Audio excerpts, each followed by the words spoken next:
Progressing chemistry classes. बहुत सारे students का ये रिक्वेस्ट आ रहा था, बहुत सारे लोग व्हाट्सएप पे और फेसबुक पे कंटिन्यूअसली मैसेज कर रहे थे कि सर ऑर्गेनिक केमिस्ट्री को शुरू से पढ़ाइए, है ना। ऑर्गेनिक को एकदम बेसिक लेवल से लेकर के आप चलिए।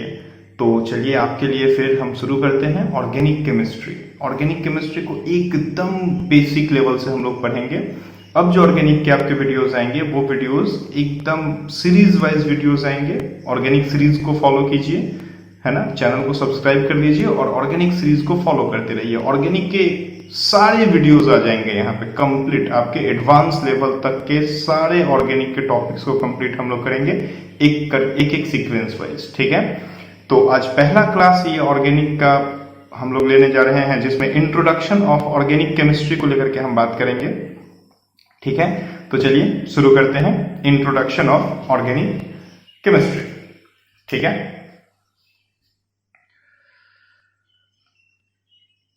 अगर हम लोग ऑर्गेनिक के हिस्ट्री को देखें, एकदम हिस्ट्री से शुरू करते हैं, तो 1967 में निकोलस लैमरी एक आदमी थे, एक साइंटिस्ट थे।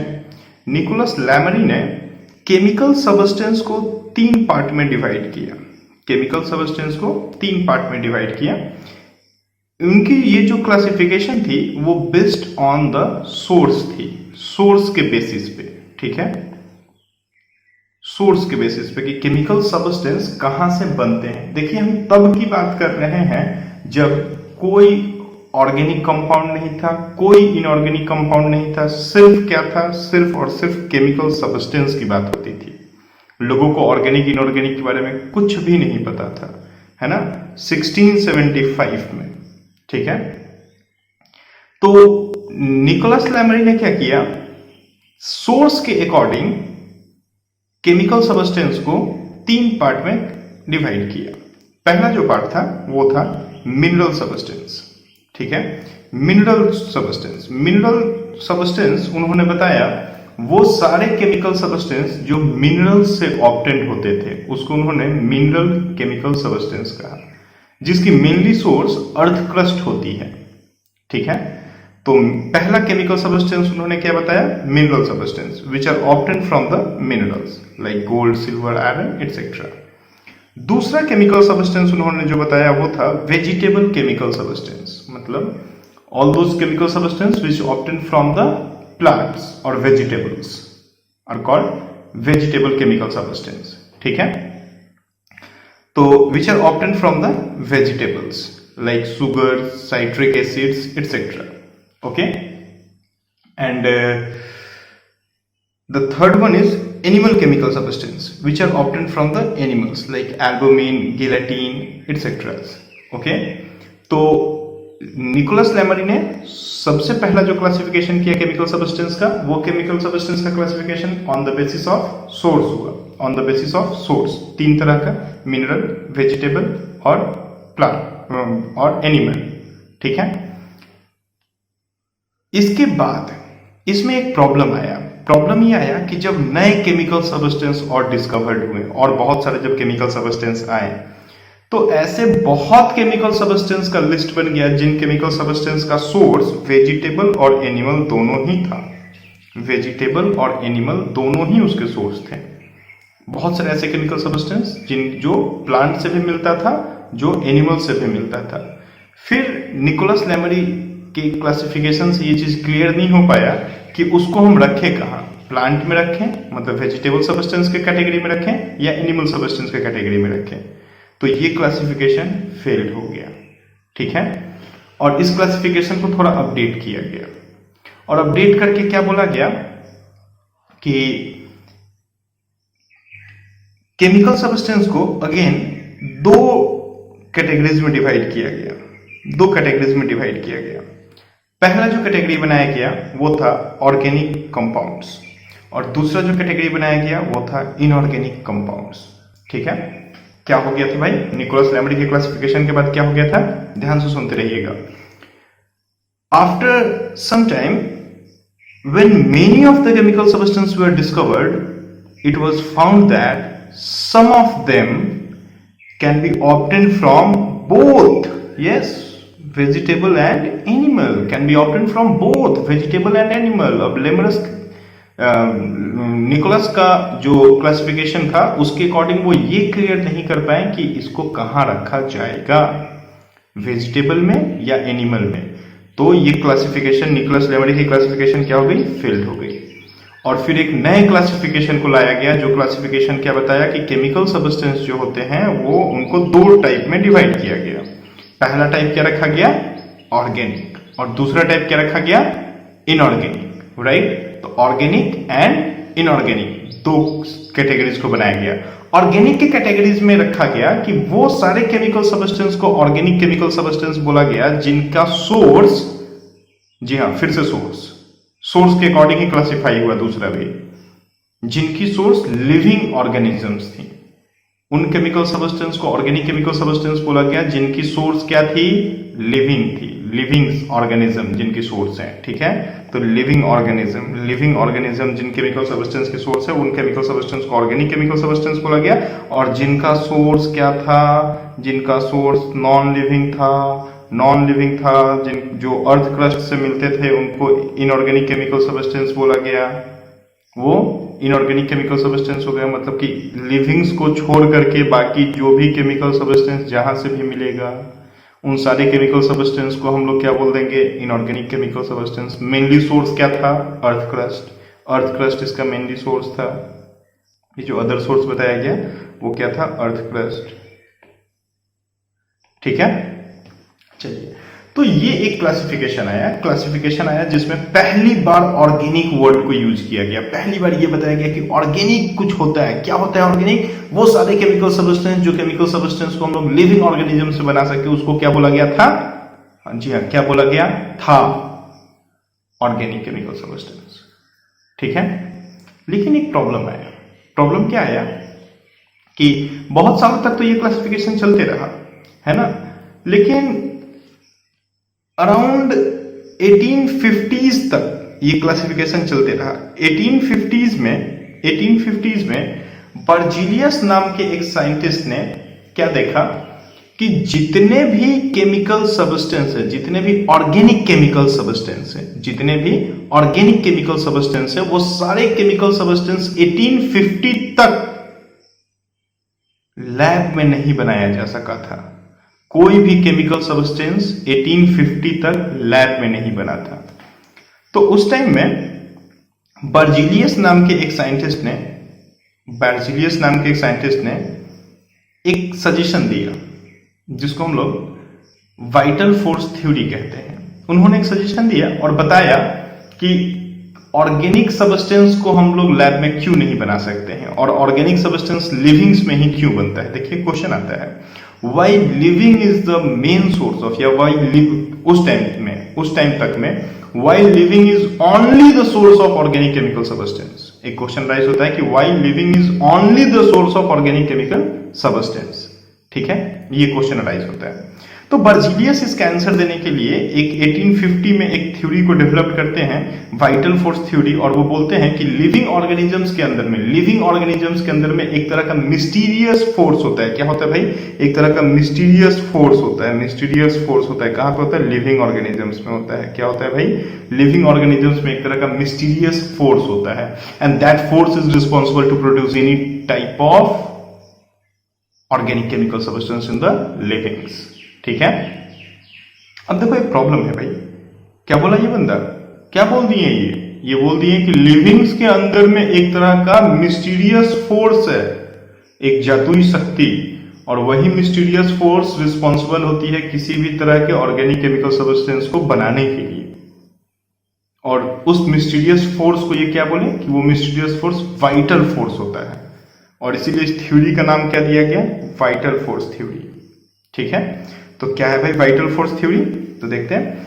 Up to 1815 any organic compound couldn't be synthesized in the lab, right? Couldn't be synthesized in the lab. So Berzelius suggested that there is a mysterious force in the living organisms which was named as vital force, and said that organic cannot be synthesized in the lab. Cannot be synthesized in the lab. Berzelius ये बात बोले कि lab में organic को नहीं बना सकते क्योंकि ये वाइटल फोर्स सिर्फ लिविंग के अंदर से मिलता है, सिर्फ लिविंग ऑर्गेनिजम्स में होता है। अब लैब में तो नहीं ला सकते, लैब में तो उस फोर्स को नहीं ला सकते हैं, तो इसीलिए लैब के अंदर में हम लोग कोई भी केमिकल सब्सटेंस को नहीं, कोई भी ऑर्गेनिक केमिकल सब्सटेंस को नहीं बना सकते। तो इसी थ्योरी को वाइटल फोर्स थ्योरी बोला गया। लेकिन कुछ टाइम बाद एक वोलर नाम के साइंटिस्ट थे, एक जर्मन साइंटिस्ट थे वोलर। उन्होंने क्या किया, 1928 में volar ammonium cyanate NH4CNO ammonium cyanate compound के साथ कुछ एक्सपेरिमेंट कर रहे थे और उन्होंने अमोनियम सायनेट को हीट कर दिया। हीट करने के बाद अमोनियम सायनेट के अंदर एक रीअरेंजमेंट हुआ और रीअरेंजमेंट होकर के यूरिया का फॉर्मेशन हो गया। और यूरिया क्या होता है, एक ऑर्गेनिक सब्सटेंस होता है। तो लैब के अंदर में वोलर अमोनियम सायनेट को लेकर के एक रिएक्शन कर रहे थे और उन्होंने अमोनियम सायनेट को हीट किया। तो क्या ऑब्जर्व किया कि अमोनियम सायनेट के अंदर एक रीअरेंजमेंट हुआ और एक ऑर्गेनिक केमिकल सब्सटेंस लैब में बना। कौन सा, यूरिया। तो पहला ऑर्गेनिक केमिकल सब्सटेंस जिसको लैब में देखा गया वो कौन सा था, यूरिया था। तो भाई क्या हो गया था वोलर के साथ, क्या वोलर ने किया, चलिए देखते हैं। In 1828, a German scientist, Wohler, synthesized an organic compound in the lab, which was urea. So the vital force theory was failed. क्योंकि लैब में कोई vital force theory तो था ही नहीं और यूरिया तो बन गया, तो vital force theory क्या हो गया, failed हो गया। तो urea was synthesized in the lab by heating of ammonium cyanide, right, NH4CNO। तो NH4CNO को अगर हम लोग हीट कर दिए तो हीट करने के बाद उसके अंदर एक रीअरेंजमेंट देखा गया और रीअरेंजमेंट होकर के क्या बन गया, NH2CONH2।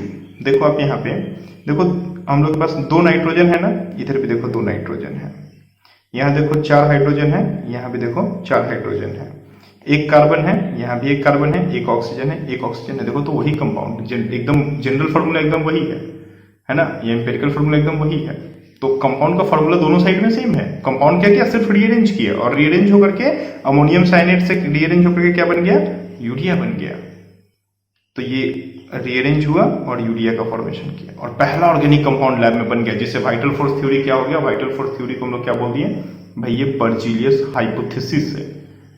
ठीक है, ये कोई थ्योरी नहीं है, ये बर्जीलियस हाइपोथेसिस है ना। और पहला ऑर्गेनिक कंपाउंड बन गया।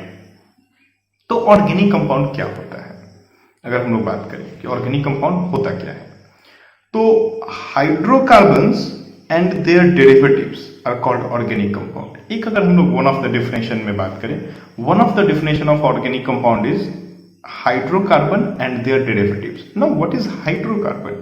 हाइड्रोकार्बन क्या होता है? हाइड्रोकार्बन होता है वो सारे कंपाउंड्स जो कार्बन एंड हाइड्रोजन से मिलके बने हैं। वो सारे कंपाउंड्स जो कार्बन और हाइड्रोजन से मिलके बने हैं, या कार्बन और हाइड्रोजन के अलावा कुछ एक और एलिमेंट्स उसमें आकर के मिल जाए, लेकिन कार्बन और हाइड्रोजन रहे, तो उसको हम लोग डेरिवेटिव्स कहते हैं, उन कंपाउंड के डेरिवेटिव्स कहते हैं। तो हाइड्रोकार्बन एंड देयर डेरिवेटिव्स मतलब कि ऐसे कंपाउंड जो कार्बन हाइड्रोजन से मिलके बने हैं या फिर कार्बन हाइड्रोजन और 1 2 3 एलिमेंट्स को लेकर के बना हुआ है, वैसे कंपाउंड को हम लोग क्या कहते हैं, ऑर्गेनिक कंपाउंड कहते हैं। तो हाइड्रोकार्बन्स क्या है भाई? हाइड्रोकार्बन्स कार्बन एंड हाइड्रोजन से मिलकर बने हुए कंपाउंड्स।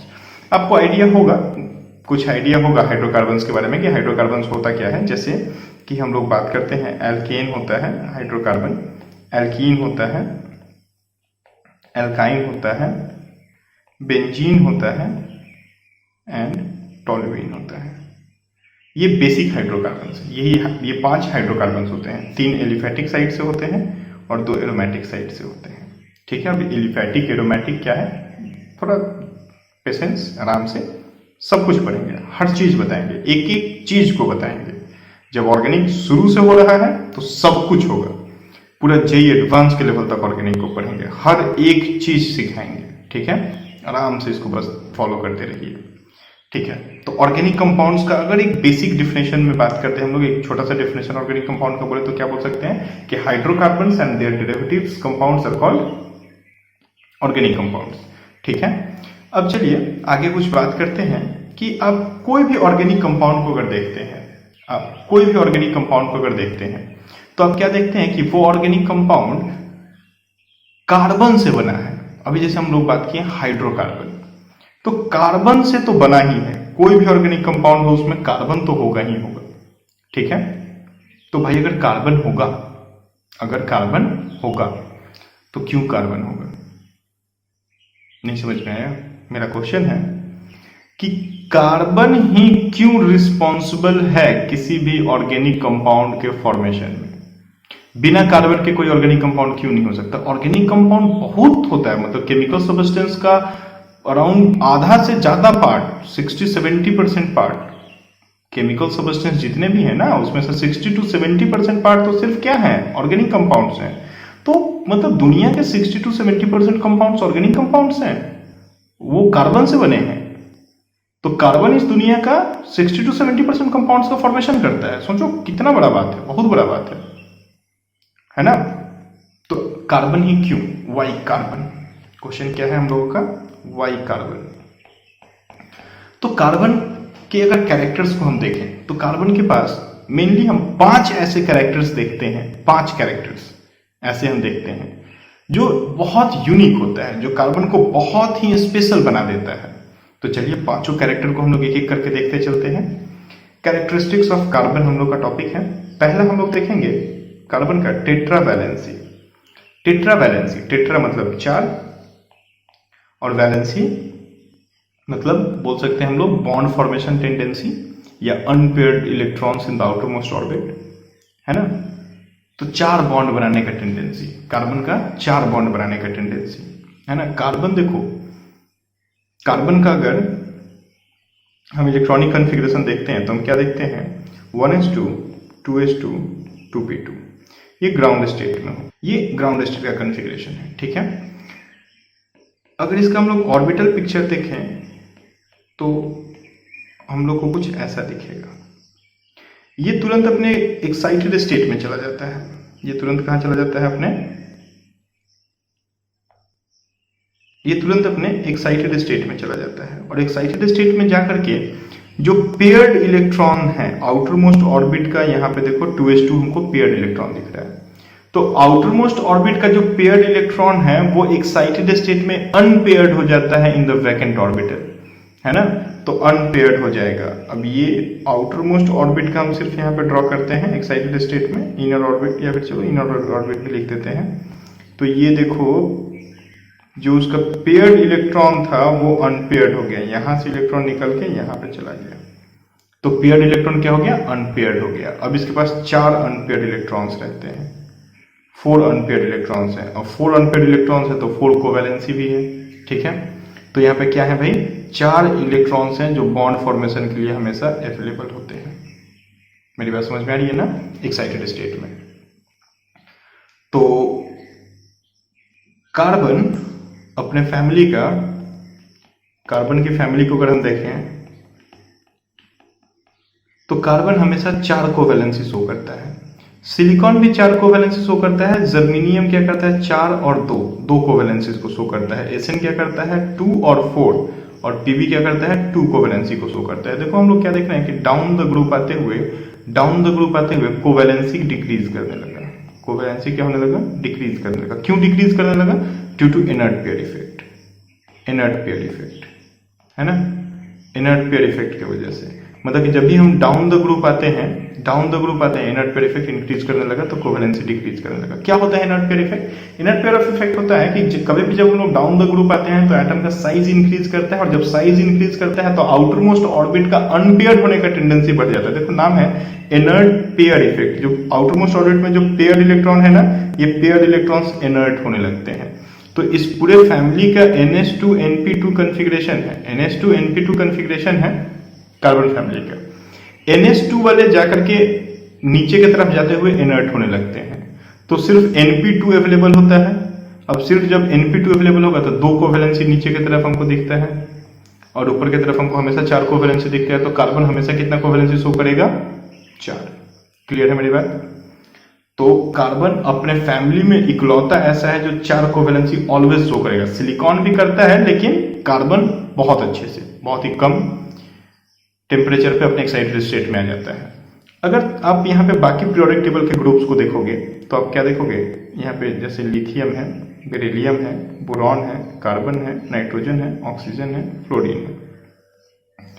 देखो ये +1 शो करता है, ये +2 शो करता है, ये 3 शो करता है, या +3 बोल दो, ये 4 शो करता है, ये 3 शो करता है, ये 2 शो करता है, ये 1 शो करता है।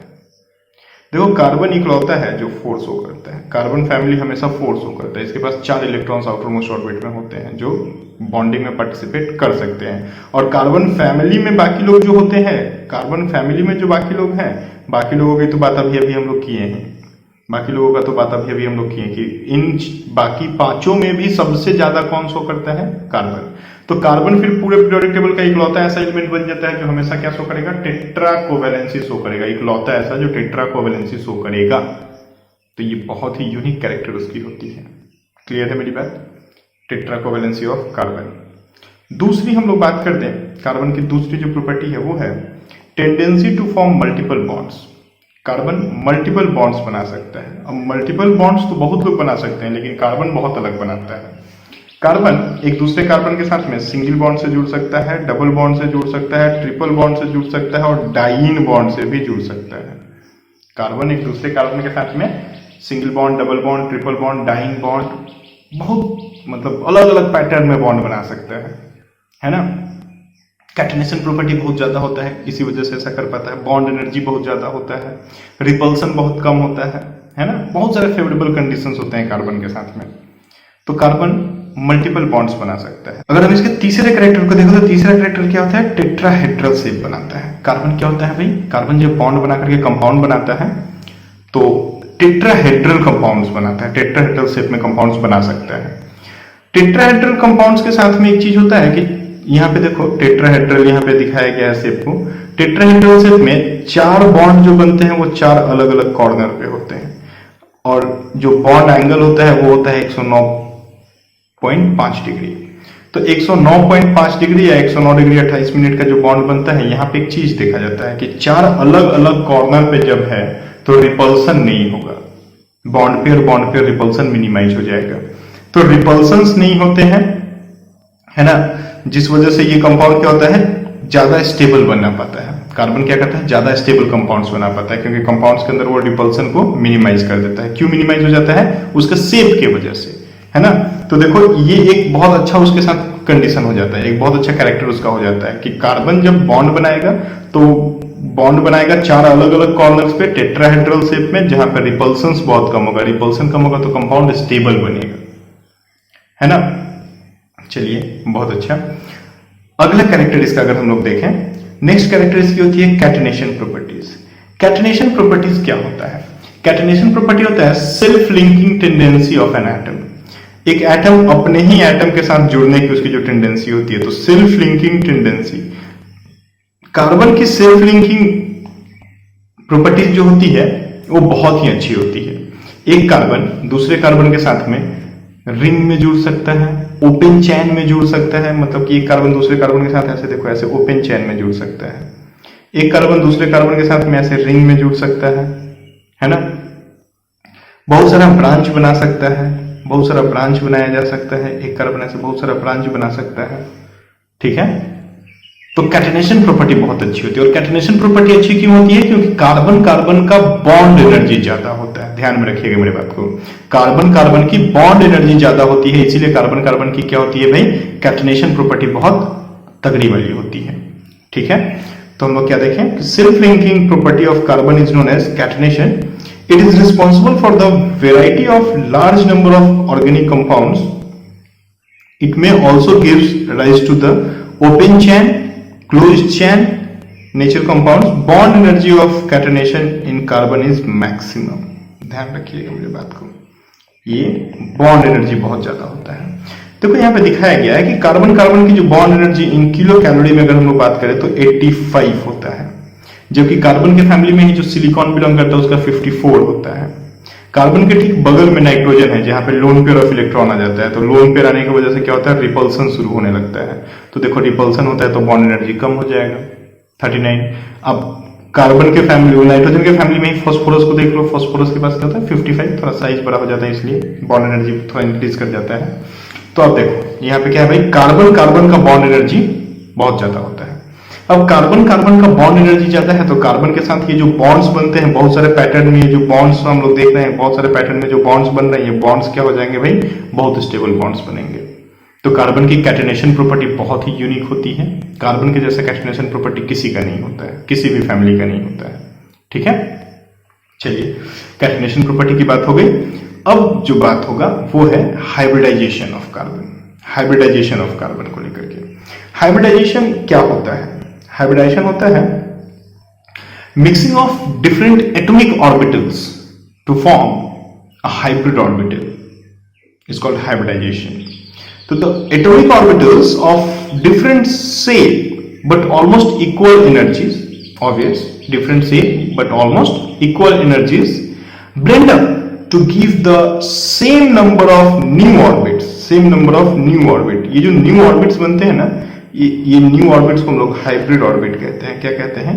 हाइब्रिड ऑर्बिट कहते हैं, है ना, of another shape, hybrid orbit of another shape. Hybrid orbit का जो शेप होता है वो डम्बल शेप का होता है, ऐसा होता है dumbbell shape, and with identical energies. जितने भी हाइब्रिड ऑर्बिटल्स बनते हैं वो हाइब्रिड ऑर्बिटल्स का जो एनर्जी होता है वो सेम होता है। ये आप हाइब्रिडाइजेशन टॉपिक में जाकर के देख लेना, मैंने ऑलरेडी वीडियो हाइब्रिडाइजेशन का डाल के रखा है। तो हाइब्रिडाइजेशन का वीडियोस यूट्यूब के ऊपर अवेलेबल है मेरा, देख लीजिएगा। वहां पे हाइब्रिडाइजेशन को बहुत अच्छे से बताया गया है। हाइब्रिडाइजेशन से रिलेटेड बहुत सारे क्वेश्चंस बनाए गए हैं, प्रीवियस ईयर आईआईटीज के बहुत सारे क्वेश्चंस को भी डिस्कस किया गया है। ठीक है, चलिए यहाँ पे हम लोग बात करें कि हाइब्रिड ऑर्बिटल्स क्या होता है। Hybrid orbitals is equal to, हम लोग कैसे निकाल सकते हैं हाइब्रिड ऑर्बिटल्स को, sigma, number of sigma bond plus lone pair on the central atom, number of sigma bond plus lone pair on the central atom. ध्यान रखिएगा, कभी भी अगर हाइब्रिड ऑर्बिटल निकालना है तो number of sigma bond plus lone pair. और एक बात को ध्यान रखिएगा कि pi bond never participate in hybridization. Pi bond कभी कोई रोल प्ले नहीं करता है हाइब्रिडाइजेशन में। तो hybrid orbital is equal to क्या हो जाएगा, sigma bond plus lone pair. और कार्बन में लोन पेयर होता है क्या? नहीं, कार्बन में तो लोन पेयर होता ही नहीं है। कार्बन में तो सिर्फ क्या होता है, बॉन्ड पेयर्स ऑफ इलेक्ट्रॉन्स होते हैं। ठीक है, तो हम लोग बात करते हैं कि कार्बन अगर चारों तरफ सिंगल बॉन्डेड है, कार्बन क्या है, सिंगल बॉन्डेड है, तो 4 सिग्मा हमको दिख रहा है। देखो सिग्मा एंड पाई बॉन्ड्स बताए गए हैं, तो 4 सिग्मा 0 पाई, 4 सिग्मा। तो देखो हम लोग क्या बोलते हैं, hybrid orbital is equal to sigma plus lone pair. तो सिग्मा हम लोग का कितना हो गया, 4 हो गया। सिग्मा कितना हो गया, 4। लोन पेयर क्या है, हमेशा 0। तो सिग्मा अगर 4 हो जाएगा तो हाइब्रिड ऑर्बिटल 4, और हाइब्रिड ऑर्बिटल 4 तो हाइब्रिडाइजेशन sp3। हाइब्रिडाइजेशन sp3 तो बॉन्ड एंगल 109.5 डिग्री, और शेप क्या होता है, टेट्राहेड्रल। ऐसे ही अगर यहाँ पे 2 सिग्मा, 3 सिग्मा और 1 पाई अगर हो गया, 3 सिग्मा और 1 पाई हो गया, देखो तीनों सिग्मा को मैंने ब्लू से अंडरलाइन कर दिया, 3 सिग्मा और 1 पाई हो गया, तो हाइब्रिडाइजेशन क्या हो जाएगा, अब हाइब्रिडाइजेशन हो जाएगा 3 + 0, 3 + 0 मतलब 3 मतलब sp2, है ना, 0 लोन पेयर और 3 बॉन्ड पेयर। तो यहाँ पे जब sp2 होगा तो 120 डिग्री इसका बॉन्ड एंगल होता है। ठीक है, 120 डिग्री बॉन्ड एंगल होता है, और 120 डिग्री बॉन्ड एंगल पे क्या होता है, प्लेनर या ट्राइगोनल शेप में आता है कंपाउंड, है ना। अगर यहाँ पे 2 सिग्मा हो जाए, 2 सिग्मा और 2 पाई हो जाए, देखो 2 सिग्मा प्लस 2 पाई, तो हाइब्रिडेशन क्या हो जाएगा, 2 + 0, 2 + 0 मतलब 2 मतलब हाइब्रिड ऑर्बिटल अगर 2 हो गया तो हाइब्रिडेशन क्या हो जाएगा, sp हाइब्रिडेशन, तो बॉन्ड एंगल क्या हो जाएगा 180, और कंपाउंड कैसा रहेगा, लीनियर शेप में रहेगा। और साथ ही साथ यहाँ पे एक और चीज पे ध्यान दीजिएगा कि यहाँ पे अगर कंपाउंड डाइइन में है, जैसे ये कंपाउंड क्या है, डाइइन कंपाउंड है, राइट, डाइइन में है, तो यहाँ पे भी क्या होता है, 2 सिग्मा और 2 पाई हमको दिख रहा है। 2 सिग्मा 2 पाई दिखेगा तो क्या हो जाएगा, 2 + 0 2 हाइब्रिड ऑर्बिटल मतलब हाइब्रिडेशन sp, और हाइब्रिडेशन sp तो 180 डिग्री बॉन्ड एंगल, और शेप क्या होगा, लीनियर होगा। क्लियर है मेरी बात? यहां से पता है एक चीज आपको बताते हैं, IIT 2012 यहां से क्वेश्चन पूछा है इस पे, ये डाइन पे, और ये पूरे हाइब्रिडाइजेशन टॉपिक में मोर than 10 questions on organic compound, अलग अलग डिफरेंट एग्जाम्स, मतलब कि मेंस में और नीट में पूछा गया है। More than 10 compounds hybridization of organic compounds के ऊपर में, और वहां पे सिर्फ यही फॉलो होता है, सिर्फ ये फॉलो होता है, hybrid orbital is equal to sigma bond plus lone pair. ठीक है, चलिए हम लोग कुछ क्वेश्चंस भी देखेंगे। अगले कंपाउंड अगले हम लोग टॉपिक पे अगर बात करें तो सिग्मा बॉन्ड क्या होता है। सिग्मा बॉन्ड होता है हमेशा एक्सियल ओवरलैपिंग से बना हुआ कंपाउंड, है ना। अगर कभी भी एक्सिस के ऊपर जब ओवरलैपिंग होता है ना, एक्सिस के ऊपर ओवरलैपिंग होता है तो हम लोग क्या बोलते हैं कि सिग्मा कंपाउंड का फॉर्मेशन हो रहा है। जैसे यहाँ पे हम लोग बात करते हैं कि सिग्मा बॉन्ड क्या है, तो the molecular orbital formed by the overlapping of 2s atomic orbitals, ध्यान दीजिएगा 2s atomic orbitals, 1s and 1p atomic orbitals और coaxial overlapping of p orbitals. ठीक है, देखिए एसएस की ओवरलैपिंग हमेशा क्या होती है, इंटरन्यूक्लियर एक्सिस के ऊपर ओवरलैपिंग होती है। अभी हम क्या बोले थे, ऑन एक्सियल ओवरलैपिंग से सिग्मा बॉन्ड बनता है। तो एसएस की ओवरलैपिंग कहां होती है, एक्सिस पे होती है। एसपी की ओवरलैपिंग भी कहां होती है, ऑन इंटरन्यूक्लियर एक्सिस होती है। और पीपी की भी ओवरलैपिंग कहां होती है, कोएक्सियल ओवरलैपिंग कहां होती है, इंटरन्यूक्लियर एक्सिस पे होती है। तो कभी भी अगर कोई ओवरलैपिंग इंटरन्यूक्लियर एक्सिस पे होता है तो उससे जो बॉन्ड बनता है उस बॉन्ड को हम लोग क्या बोलते हैं, सिग्मा बॉन्ड कहते हैं। और पहला ओवरलैपिंग, कोई भी दो एटम जब आपस में बॉन्ड बनाने के लिए आता है तो पहला जो ओवरलैपिंग होता है वो पहला ओवरलैपिंग क्या होता है, एक्सियल ओवरलैपिंग होता है। पहला ओवरलैपिंग क्या होता है, एक्सियल ओवरलैपिंग होता है, हमेशा ध्यान में रखिएगा। ठीक है, पहला ओवरलैपिंग एक्सियल ओवरलैपिंग मतलब कि अगर ए और बी आपस में बॉन्ड बनाने के लिए आ रहा है तो ए और बी के बीच में अगर एक एक इलेक्ट्रॉन का शेयर होता है तो एक बॉन्ड बना, अब ये जो पहला बॉन्ड बनेगा ये क्या होगा, सिग्मा होगा। और इसके बाद जितना भी बॉन्ड बनेगा वो सब पाई होगा। मैक्सिमम 3 बॉन्ड हम लोग एक कंपाउंड दो एटम के बीच में मैक्सिमम 3 बॉन्ड हम लोग देखते हैं। तो पहला सिग्मा और बाकी का अगर दो बॉन्ड बना तो एक सिग्मा 1 पाई, अगर 3 बना तो एक सिग्मा 2 पाई। और देखिए इस कॉन्सेप्ट पे भी क्वेश्चन पूछा गया है, कैल्शियम कार्बाइड कंपाउंड का क्वेश्चन पूछा जाता है बहुत बार। इंडिया का हर एंट्रेंस से क्वेश्चन पूछ चुका है कि कैल्शियम कार्बाइड कंपाउंड में कितने number of sigma and pi bond देखे जाते हैं दो कार्बन एटम के बीच में। तो कैल्शियम कार्बाइड का देखिए ये शेप होता है और यहाँ पे कार्बन एटम के बीच में एक सिग्मा और 2 पाई देखा जाता है, क्योंकि कार्बन कार्बन क्या होता है यहाँ पे ट्रिपल बॉन्डेड होता है। तो एक सिग्मा 2 पाई, ये क्वेश्चन इंडिया का हर एक एंट्रेंस पूछ चुका है। ठीक है, चलिए तो हम लोग सिग्मा में देखें कि सिग्मा क्या होता है ना। अब सिग्मा के ऊपर में क्या होता है कि ओवरलैपिंग जब होता है तो ओवरलैपिंग का एक्सटेंट बहुत ज्यादा होता है ना। केमिकल बॉन्ड में मैंने ये सब डिस्कस किया है, वैलेंस बॉन्ड थ्योरी इन केमिकल बॉन्ड। ओवरलैपिंग का एक्सटेंट बहुत ज्यादा होता है तो सिग्मा से जो बॉन्ड बनता है वो बॉन्ड क्या होता है, स्ट्रॉन्गर बॉन्ड होता है ना, स्ट्रॉन्गर बॉन्ड होता है, क्योंकि बहुत ही ये इफेक्टिव एक्सियल ओवरलैपिंग होता है, एक्सटेंट ऑफ ओवरलैपिंग बहुत ज्यादा होता है। ठीक है, यहां पे एक पॉइंट पे आप ध्यान दीजिएगा कि मोर द डायरेक्शनल कैरेक्टर, ये पॉइंट थोड़ा इंपॉर्टेंट होता है, ध्यान दीजिएगा। More the directional character in covalent bond more is the strength of the bond. Directional character कैसे हमको पता चलेगा, तो जितना ज्यादा p ऑर्बिटल होगा उतना ज्यादा डायरेक्शनल कैरेक्टर होगा। क्या बच्चे, क्या होगा बच्चों, जितना ज्यादा p ऑर्बिटल होगा, जितना ज्यादा p ऑर्बिटल होगा उतना ज्यादा डायरेक्शनल नेचर कंपाउंड में होगा। अब अगर हमको कहीं पे ऐसा बॉन्ड दिखता है जहां पे एक ऐसा हमको बॉन्ड दिखे जहां पे कार्बन क्या रहे, सिंगल बॉन्डेड है, दोनों ही कार्बन सिंगल बॉन्डेड है, तो हम क्या बोल देंगे कि ये भी sp3 हाइब्रिडाइज्ड है और ये भी sp3 हाइब्रिडाइज्ड है। तो sp3 हाइब्रिडाइज्ड है। अगर ऐसा रहे कि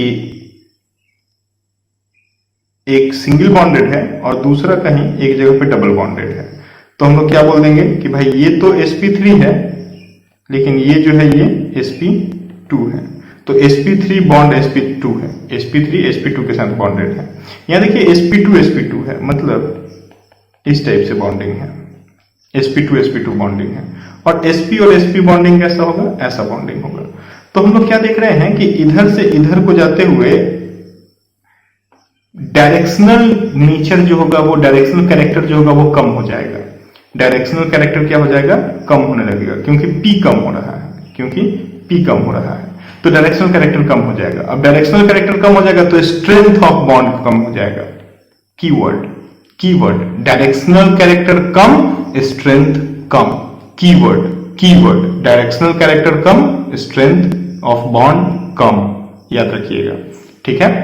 तो ये देखिए ऐसा होगा, अगर हम आपको ऐसा कंपाउंड दे दें कि ये कंपाउंड 1 है, कंपाउंड 2 है, कंपाउंड 3 है और कंपाउंड 4 है, और स्ट्रेंथ आपसे पूछ दें, सीधे हाइब्रिडाइजेशन निकालिए, स्ट्रेंथ बताइए। क्लियर है मेरी बात? गुड। अब हम लोग देखें कि पाई बॉन्ड क्या होता है। ये तो सिग्मा हो गया, पाई बॉन्ड क्या होता है? तो पाई बॉन्ड हमेशा होता है सिग्मा एक्सियल ओवरलैपिंग से बनता है और पाई हमेशा लेटरल ओवरलैपिंग से बनता है। मतलब कि इंटरन्यूक्लियर, ये जो इंटरन्यूक्लियर एक्सिस है, इंटरन्यूक्लियर एक्सिस का ये जो लेटरल एरिया है ना, इस लेटरल एरिया में जब ओवरलैपिंग होता है, लेटरली ओवरलैपिंग जब होता है, ये न्यूक्लियस और ये लेटरल एरिया, जब लेटरल एरिया का ओवरलैपिंग होता है तो पाई बॉन्ड का फॉर्मेशन होता है। Lateral overlapping always gives rise to pi bond, ठीक है।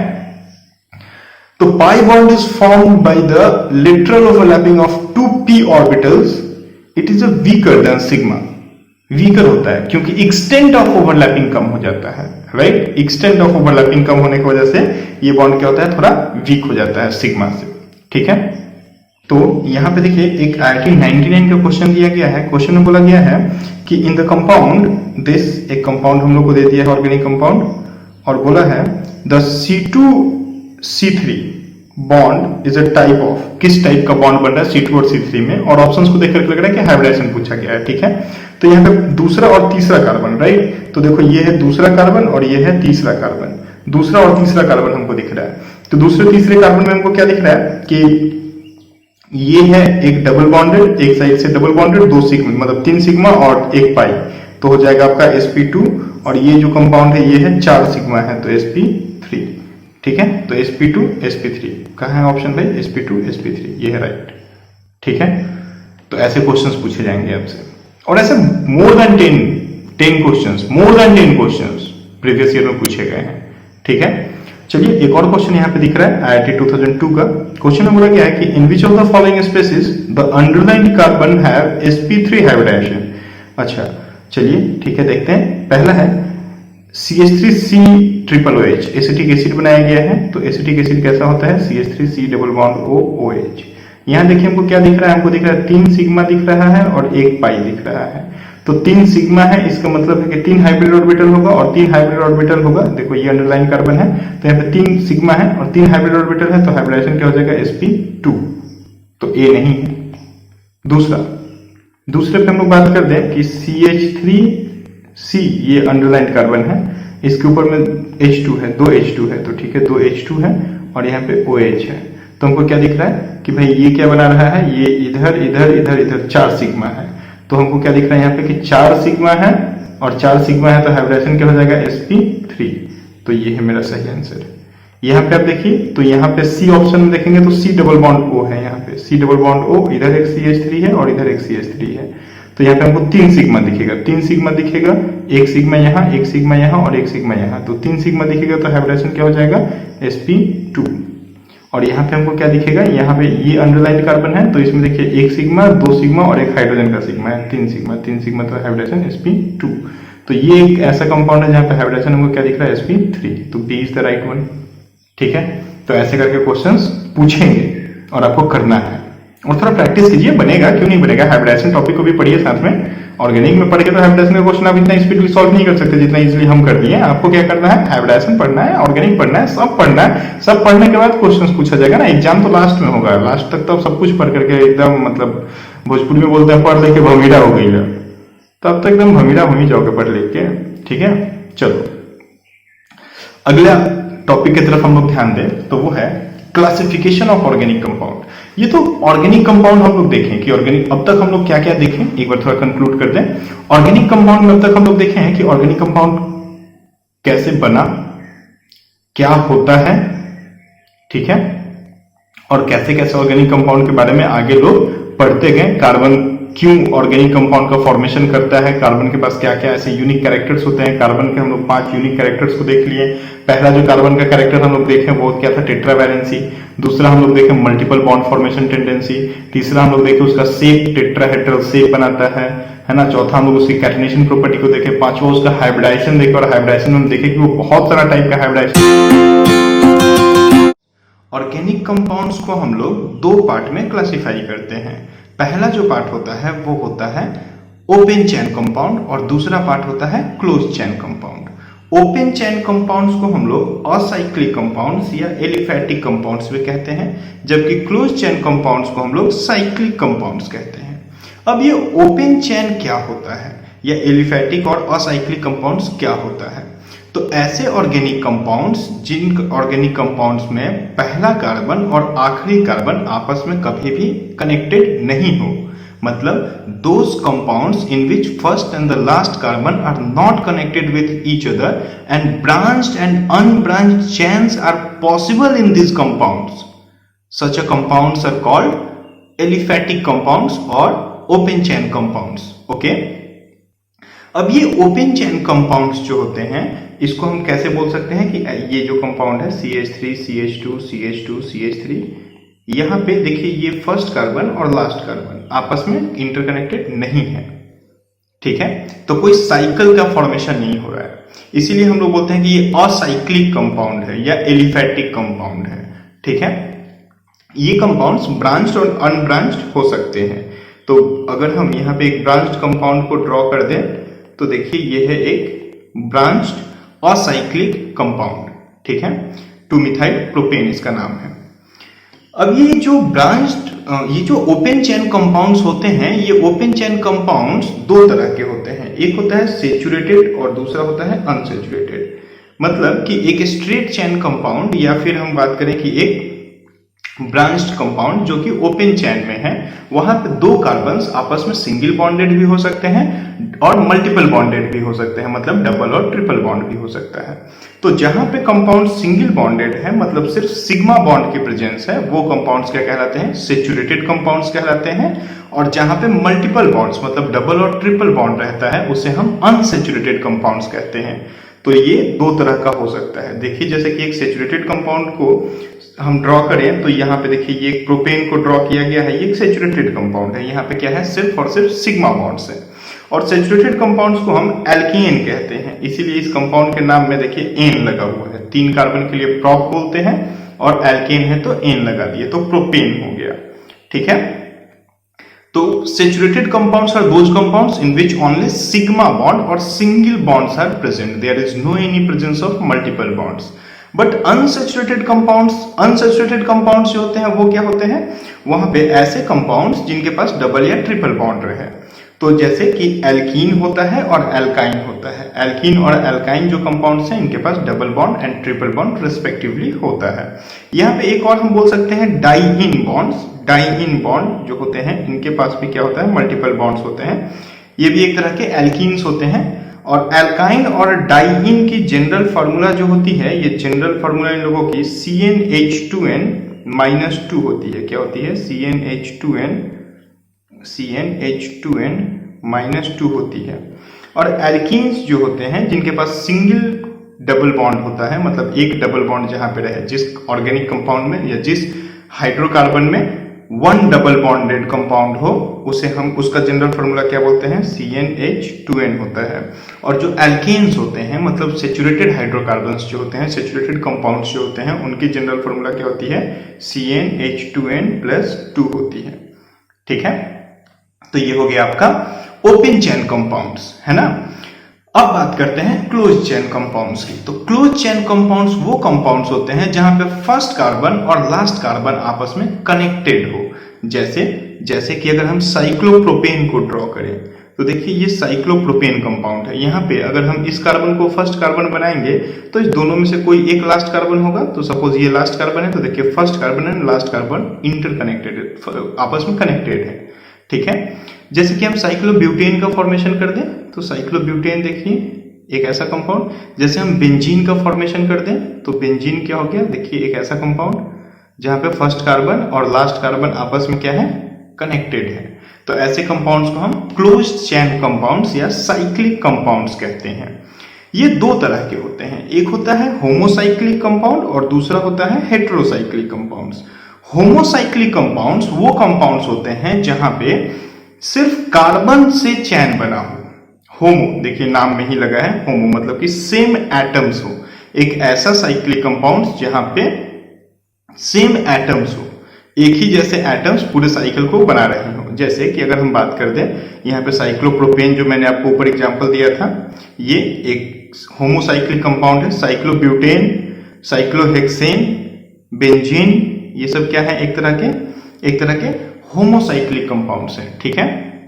ऐसे ही हेट्रोसाइक्लिक कंपाउंड्स वो कंपाउंड्स होते हैं जिन कंपाउंड्स में कार्बन के अलावा कोई और एलिमेंट भी रिंग में आ रहा हो, मतलब कि साइकिल के को कंप्लीट करने के लिए कार्बन के अलावा कोई और एलिमेंट का भी वहां पे प्रेजेंस हो। जैसे कि हम अगर बात कर दें, ये देखिए, इसको हम इपॉक्साइड कहते हैं। इपॉक्साइड एक है ना, ये एक ऐसा कंपाउंड है जहां पे क्या है, ऑक्सीजन आ गया। जैसे कि अगर हम आपको ड्रॉ कर दें, यहाँ पे देखिए एक हम ऐसा एक कंपाउंड ड्रॉ किया जहां पे हम यहाँ पे ऑक्सीजन डाल दिए, तो 5 कार्बन और 1 ऑक्सीजन। तो क्या हो गया, कार्बन के अलावा कोई और कंपाउंड भी आ गया रिंग में। तो एक heterocyclic compounds are those cyclic compounds which is formed of 2 or more atoms, which is formed with the help of 2 or more atoms, right? अब जो होमोसाइक्लिक कंपाउंड्स होती हैं, होमोसाइक्लिक कंपाउंड दो तरह की होती है, एक होती है एलिसाइक्लिक और दूसरी होती है एरोमेटिक, ठीक है। एलिसाइक्लिक कंपाउंड जो होता है ये दो वर्ड से मिलकर बना होता है, एली और साइक्लिक। एली वर्ड एलिफैटिक को बताता है। एली वर्ड क्या बताता है, एलिफैटिक को। हाँ, इधर जो हम लोग अभी यहाँ पे एलिफैटिक पढ़े थे, देखिए एलिफैटिक को, है ना। तो एली वर्ड एलिफैटिक को बताता है, मतलब कि ऐसे साइक्लिक कंपाउंड्स जो एलिफैटिक नेचर को कैरी करें। ऐसे साइक्लिक कंपाउंड्स जो एलिफैटिक नेचर को कैरी करेंगे उन्हें हम क्या कहेंगे, एलिसाइक्लिक कंपाउंड्स, ठीक है।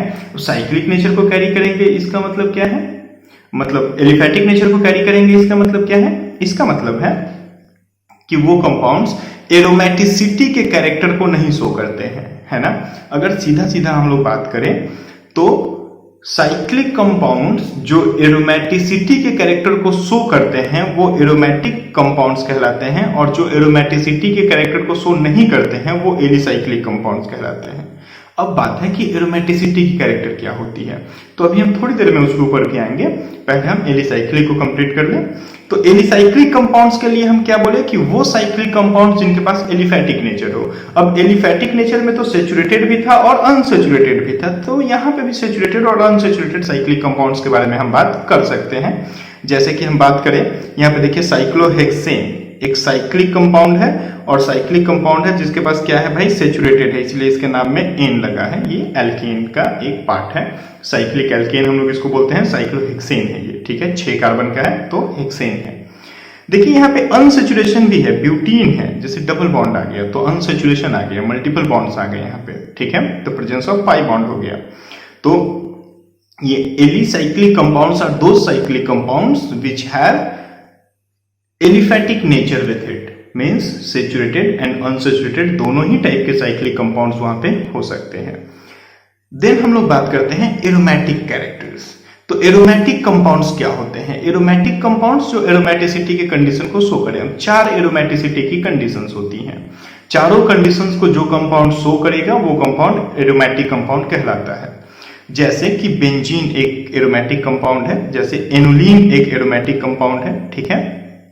ये सारे कंपाउंड्स एरोमेटिक कंपाउंड्स हैं, ठीक है। हम आएंगे एरोमेटिसिटी के कैरेक्टर पे भी आएंगे, पहले हेट्रोसाइक्लिक कंपाउंड को कंप्लीट कर लें, ठीक है। तो हेट्रोसाइक्लिक कंपाउंड की तरफ आप आ जाइए। तो हेट्रोसाइक्लिक कंपाउंड्स क्या होता है आपको पता चल गया, और ये कंपाउंड्स भी 2 तरह के होते हैं, एक होता है एलिसाइक्लिक और दूसरा होता है एरोमेटिक, एकदम सिमिलर टू होमोसाइक्लिक, ठीक है। जैसे होमोसाइक्लिक 2 टाइप का होता है, वैसे ही ये भी क्या होता है, 2 टाइप का होता है। पहला टाइप कौन सा है, एलिसाइक्लिक, और दूसरा टाइप कौन सा है, एरोमेटिक। एलिसाइक्लिक के बारे में आपको पता है कि वो कंपाउंड जो एलोफैटिक नेचर को शो करते हुए साइक्लिक कंपाउंड्स हैं, एलिफैटिक नेचर को शो करते हुए साइक्लिक कंपाउंड्स एलिसाइक्लिक कंपाउंड्स कहलाएंगे। और यहाँ पे हेट्रोसाइक्लिक है, मतलब कि कार्बन के अलावा कोई और एलिमेंट भी रिंग में आया है। जैसे कि हम यहाँ पे बात क्या करते हैं, पेंट्राहाइड्रोपाइरेन। पेंट्राहाइड्रोपाइरेन कंपाउंड जो है वो कंपाउंड ऐसा है। जैसे कि हम बात करते हैं इपॉक्साइड कंपाउंड के बारे में। इपॉक्साइड कंपाउंड, देखिए मैंने दूसरी बार इपॉक्साइड कंपाउंड का नाम लिया। ये कंपाउंड आगे चल के बहुत यूजफुल होगा, बहुत जगह पे काम आएगा, ठीक है। इसीलिए मैं बार बार आपको इसका नाम आपको याद करवा देना चाहता हूँ, इपॉक्साइड या ऑक्सीरेन इसको कहते हैं, ठीक है। तो ये एलिसाइक्लिक हेट्रोसाइक्लिक कंपाउंड्स हो गए, एलिसाइक्लिक कंपाउंड्स हो गए हेट्रोसाइक्लिक कंपाउंड्स में। दूसरा हम लोग बात करते हैं एरोमेटिक कंपाउंड्स। हेट्रोसाइक्लिक में एरोमेटिक कंपाउंड्स क्या होते हैं? तो एरोमेटिक कंपाउंड्स, जैसा कि अभी हम बात किए आपसे, जो एरोमेटिक कैरेक्टर को शो कर दे, और उसका एग्जाम्पल यहाँ पे क्या है? पाइरिडिन है। ठीक है, बहुत हो गया आपका इंतजार कि एरोमेटिक कैरेक्टर क्या होता है। चलिए एरोमेटिक कैरेक्टर की तरफ चलते हैं। उसके पहले एक और चीज हम जानेंगे कि जो एरोमेटिक कंपाउंड्स होते हैं ये दो तरह के होते हैं। एरोमेटिक कंपाउंड्स में पहला जो टाइप होता है वो होता है नॉन बेंजोनॉइड कंपाउंड्स, और दूसरा जो कंपाउंड होता है वो होता है बेंजोनॉइड कंपाउंड्स, है ना। और अभी मैंने आपको बताया था कि ये क्या है, ये है बेंजीन रिंग। तो ऐसे एरोमेटिक कंपाउंड्स जो बेंजीन रिंग से बने हो उन्हें हम क्या कहते हैं? बेंजोनॉइड्स कहते हैं। और ऐसे एरोमेटिक कंपाउंड जिनमें बेंजीन रिंग नहीं हो उन्हें हम क्या कहते हैं? नॉन बेंजोनॉइड्स कहते हैं। बेंजोनॉइड कंपाउंड का अगर एक एग्जांपल हम बात करें तो खुद एक बेंजीन रिंग है, वो बेंजीन रिंग से बना हुआ है। नेप्थलीन है, देखिए यहाँ पे नेप्थलीन, दो बेंजीन रिंग आपस में फ्यूज कर गया। एंथ्रासीन है, ये भी एक तरह का आपका क्या होता है? बेंजीन रिंग से बना हुआ कंपाउंड होता है। नॉन बेंजोनॉइड कंपाउंड्स में एनुलीन है, एनुलीन का एग्जांपल नॉन बेंजोनॉइड कंपाउंड्स का होता है। ठीक है, तो ये एनुलीन में कोई बेंजीन रिंग की प्रेजेंस, देखिए यहाँ पे आप एनुलीन का ये स्ट्रक्चर है, यहाँ पे बेंजीन रिंग आपको बिल्कुल भी नहीं दिख रहा है। ठीक है, तो एरोमेटिक कंपाउंड्स दो तरह के हो गए। पहला क्या हो गया? नॉन बेंजोनॉइड, और दूसरा क्या हो गया? बेंजोनॉइड। बेंजोनॉइड क्या होता है? वो कंपाउंड जो बेंजीन रिंग से बना हो, और नॉन बेंजोनॉइड क्या होता है? वो कंपाउंड जो बेंजीन रिंग से, जिसमें बेंजीन रिंग नहीं होता है। ठीक है, अब हम लोग आते हैं कि एरोमेटिक कंपाउंड हम किसको बोल सकते हैं, कौन से साइक्लिक कंपाउंड को हम एरोमेटिक कंपाउंड्स बोल सकते हैं। तो मैंने जैसे बताया कि 4 कंडीशंस होते हैं, वो चारों कंडीशंस कौन कौन से हैं? पहला कंडीशन होता है कि compound should be cyclic, cyclic होना चाहिए, क्योंकि एरोमेटिक जो है वो साइक्लिक का ही एक पार्ट है, तो कंपाउंड को साइक्लिक होना ही पड़ेगा, राइट। दूसरा क्या है? Compound should be planar. देखिए यहाँ पे एक वर्ड आ गया प्लेनर। प्लेनर का मतलब हो जाता है कि कंपाउंड को sp2 हाइब्रिडाइज्ड होना पड़ेगा, मतलब कि जितने भी साइकिल में कार्बन्स होंगे उन सारे कार्बन्स को sp2 हाइब्रिडाइज्ड होना पड़ेगा। ठीक है, पिछले वीडियोस में मैंने आपको बता दिया था कि हाइब्रिडाइजेशन कैसे निकाल सकते हैं एरोमेटिक कंपाउंड्स का। ठीक है, सिग्मा पाई का कॉन्सेप्ट मैंने सब कुछ डिस्कस कर दिया था, आप उसको देख लीजिएगा, लिंक डिस्क्रिप्शन में है। तो कंपाउंड शुड बी प्लेनर, मतलब कि all carbons in ring should be sp2 hybridized, right. जितने भी कार्बन होंगे रिंग में उन सारे कार्बन्स को sp2 हाइब्रिडाइज्ड होना पड़ेगा। तीसरा कंडीशन जो हम लोग बोलते हैं वो होता है कि compound must follow Huckel's rule. Hückel's के रूल को फॉलो करना पड़ेगा, मतलब 4 पाई + 2 पाई इलेक्ट्रॉन रूल को फॉलो करना ही पड़ेगा। ठीक है, हक्कल्स के रूल को लेकर के मैंने ऑलरेडी एक वीडियो बना दिया है, वहां पे मैंने बहुत सारा क्वेश्चंस भी डिस्कस किया है हक्कल्स के रूल को, तो आप लोगों ने वो वीडियो देखा होगा, तो वहां से आप हक्कल्स के रूल को अच्छे से एक बार जाकर के देख लीजिएगा। उसके ऊपर बेस्ट जो अभी रिसेंट एडवांस के क्वेश्चंस आए हैं वो सारे क्वेश्चंस भी मैंने डिस्कस कर रखा है। ठीक है, तो हक्कल्स के रूल मतलब 4n + 2 पाई इलेक्ट्रॉन रूल्स को फॉलो करना ही पड़ेगा। ठीक है, देखिए एक क्वेश्चन भी आया था IIT 99 में, एक क्वेश्चन पूछा गया था जिसमें बोला था कि an aromatic molecule will have 4n + 2 pi electrons। देखिए B is the correct one। ठीक है, B साइक्लिक, B प्लेनर। ठीक है, तो 3 यहां पे करेक्ट आंसर थे, है ना। An aromatic compound have 4n + 2 pi electrons, should be cyclic, B planar. Clear है मेरी बात? तो देखिए एरोमेटिसिटी के कैरेक्टर को आपको ध्यान रखना होगा कि कंपाउंड्स 4 कैरेक्टर शो करते हैं एरोमेटिसिटी को लेकर के। पहला कैरेक्टर क्या होता है? Compound should be cyclic. दूसरा क्या होता है? Compound should be planar. तीसरा क्या होता है? कंपाउंड्स को हक्कल्स का रूल मतलब 4n + 2 पाई इलेक्ट्रॉन रूल को फॉलो करना ही पड़ेगा, है ना। और फोर्थ क्या होता है? फोर्थ होता है compound should be cyclic resonance, there should be cyclic resonance in the ring, there should be cyclic resonance in the ring। क्या होता है भाई साइक्लिक रेजोनेंस? तो कंपाउंड को साइक्लिक रेजोनेंस शो करना होगा। देखिए जैसे बेंजीन रिंग है, बेंजीन रिंग क्या करता है? डीलोकलाइजेशन ऑफ पाई इलेक्ट्रॉन कहलाता है, करता है। डीलोकलाइजेशन ऑफ पाई इलेक्ट्रॉन को ही हम लोग क्या कहते हैं, रेजोनेंस कहते हैं। जो लोग रेजोनेंस के बारे में थोड़ा बहुत जानते हैं, केमिकल बॉन्ड में पढ़े होंगे, उनके लिए गुड। जो लोग नहीं पढ़े हैं तो वेट कीजिए, बहुत जल्दी रेजोनेंस के ऊपर भी हम लोग वीडियोस को बनाएंगे। हम लोग जब जनरल ऑर्गेनिक केमिस्ट्री में रहेंगे तब बहुत ज्यादा हम लोग डिस्कस करेंगे रेजोनेंस को लेकर के। अभी के लिए आप जान जाइए कि पाई इलेक्ट्रॉन डीलोकलाइज हो जाता है, मतलब delocalization of pi electron is called resonance. यहां से देखिए पाई इलेक्ट्रॉन क्या हो रहा है, डीलोकलाइज हो रहा है, ठीक है, मतलब अपने जगह से टूट के बगल वाले कार्बन पे चला जाता है, तो डीलोकलाइजेशन होते रहता है। तो ये साइकिल के अंदर रेजोनेंस होना चाहिए कंपाउंड का। अगर रेजोनेंस होगा तो हम बोलते हैं कि कंपाउंड क्या है, आपका एरोमेटिक हो रहा है, ठीक है। तो ये चारों कंडीशंस जो कंपाउंड शो करेंगे वो कंपाउंड्स को हम लोग एरोमेटिक कंपाउंड कहते हैं। चारों कंडीशंस को एक साथ शो करना होगा, ऐसा नहीं कि 3 शो किए 1 शो नहीं किए तो चलो भाई थोड़ा एरोमेटिक बोल दो, तो नहीं, ऐसा नहीं कर सकते। चारों कंपाउंड अगर चारों के चारों कैरेक्टर्स आप शो करते हो then you are aromatic, otherwise you are not, then you are alicyclic. If you are not aromatic then you are alicyclic, if you are a cyclic compound, right. चलिए फिर हम लोग नेक्स्ट बात करें कि कुछ ग्रुप्स को लेकर के हम लोग बात करते हैं।